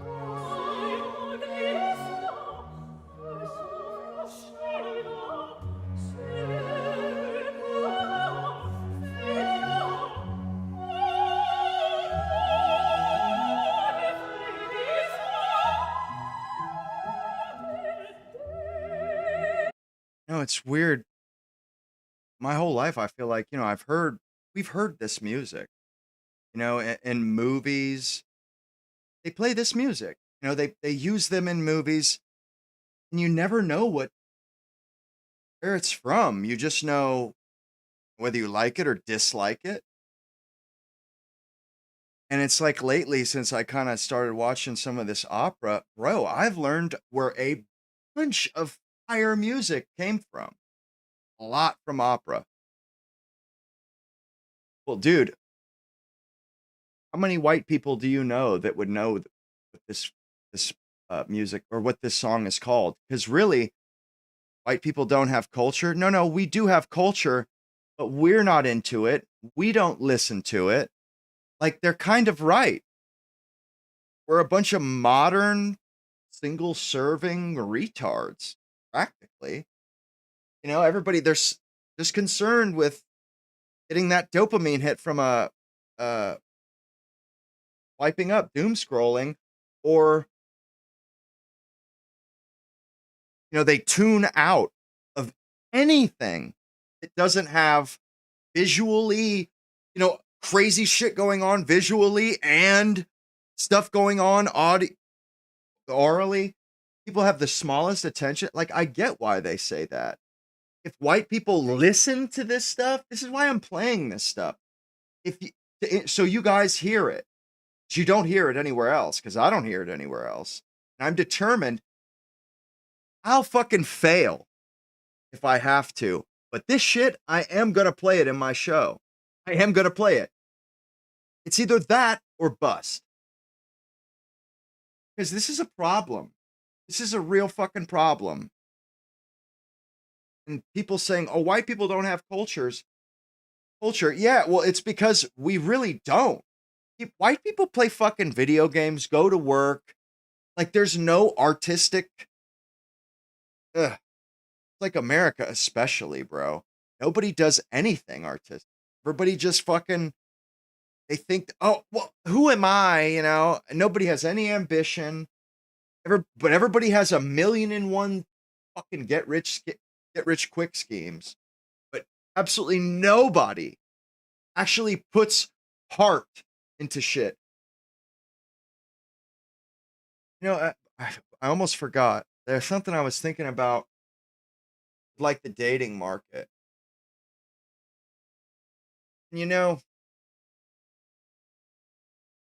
Women, they always say this, I don't want to settle thing.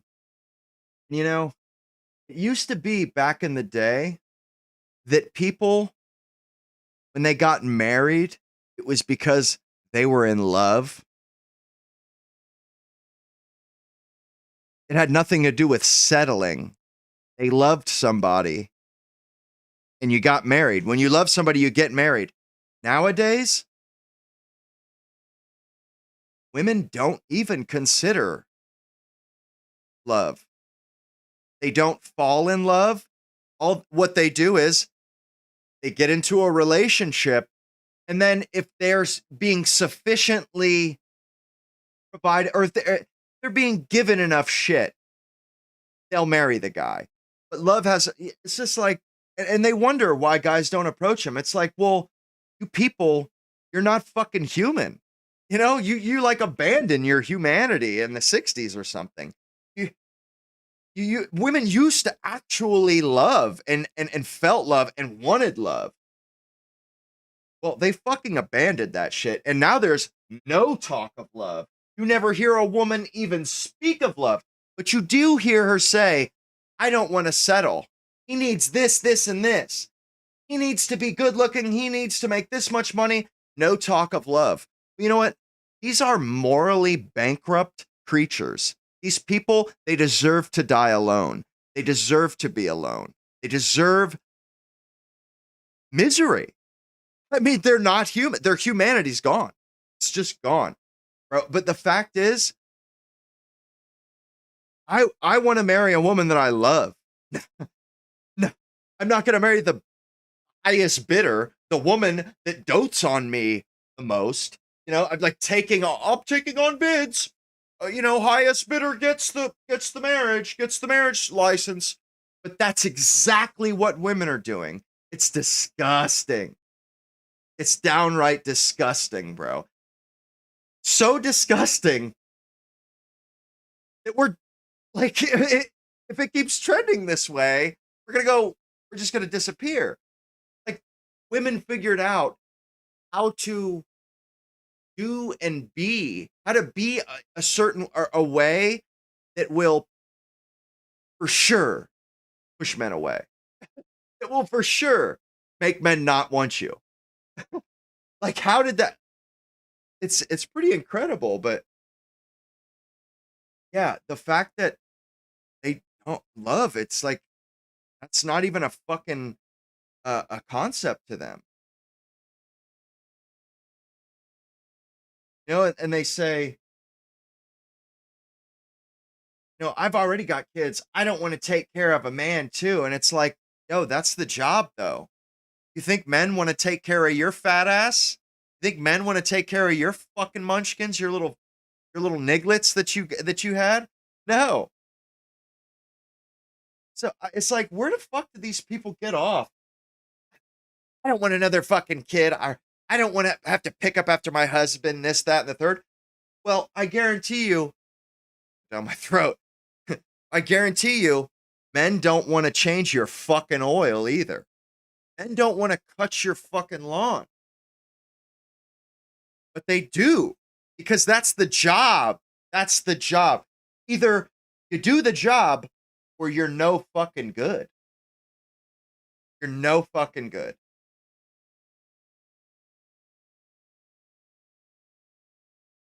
So it's just like, bro, like who thought this was a good idea? Take our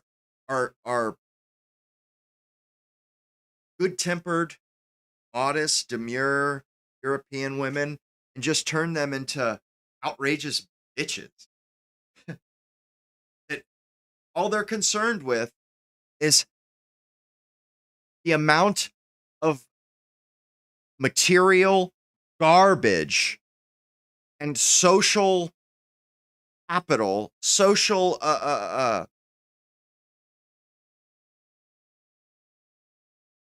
social cachet that they can accrue to themselves.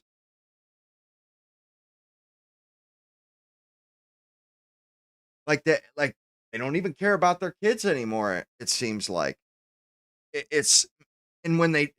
Honestly, it looks like they're having kids so that they personally get more attention on the internet.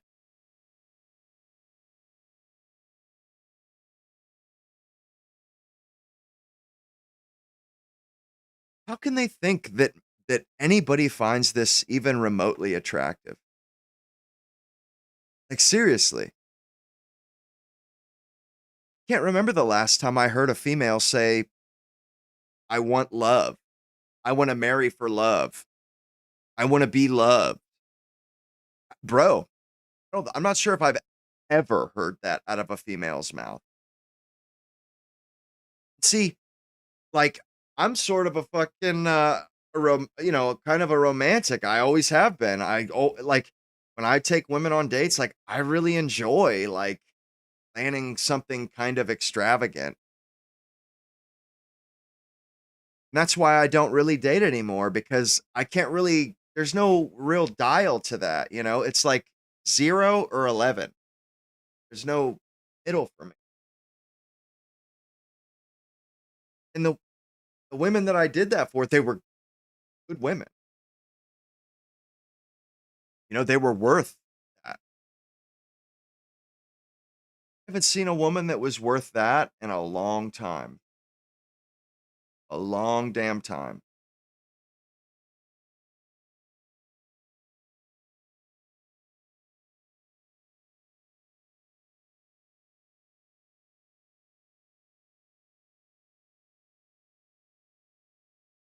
Yeah, I don't know. Anywho, that's it for me tonight, fellas. Hope you guys enjoyed the show. Hope you appreciated no ads. Nobody noticed how that is. I don't know. You guys sure seem to notice when there are ads. Sure seem to. I don't even have to say anything, Apophis, but it sure is funny how everybody's got something to say when there are ads, but when there aren't any ads, fucking word, out of sound.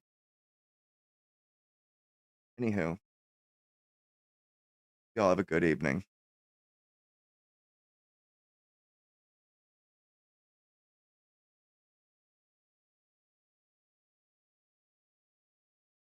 Well, by the way, with the ads, basically, like I'm getting rid of these ads. It's going to be members only soon.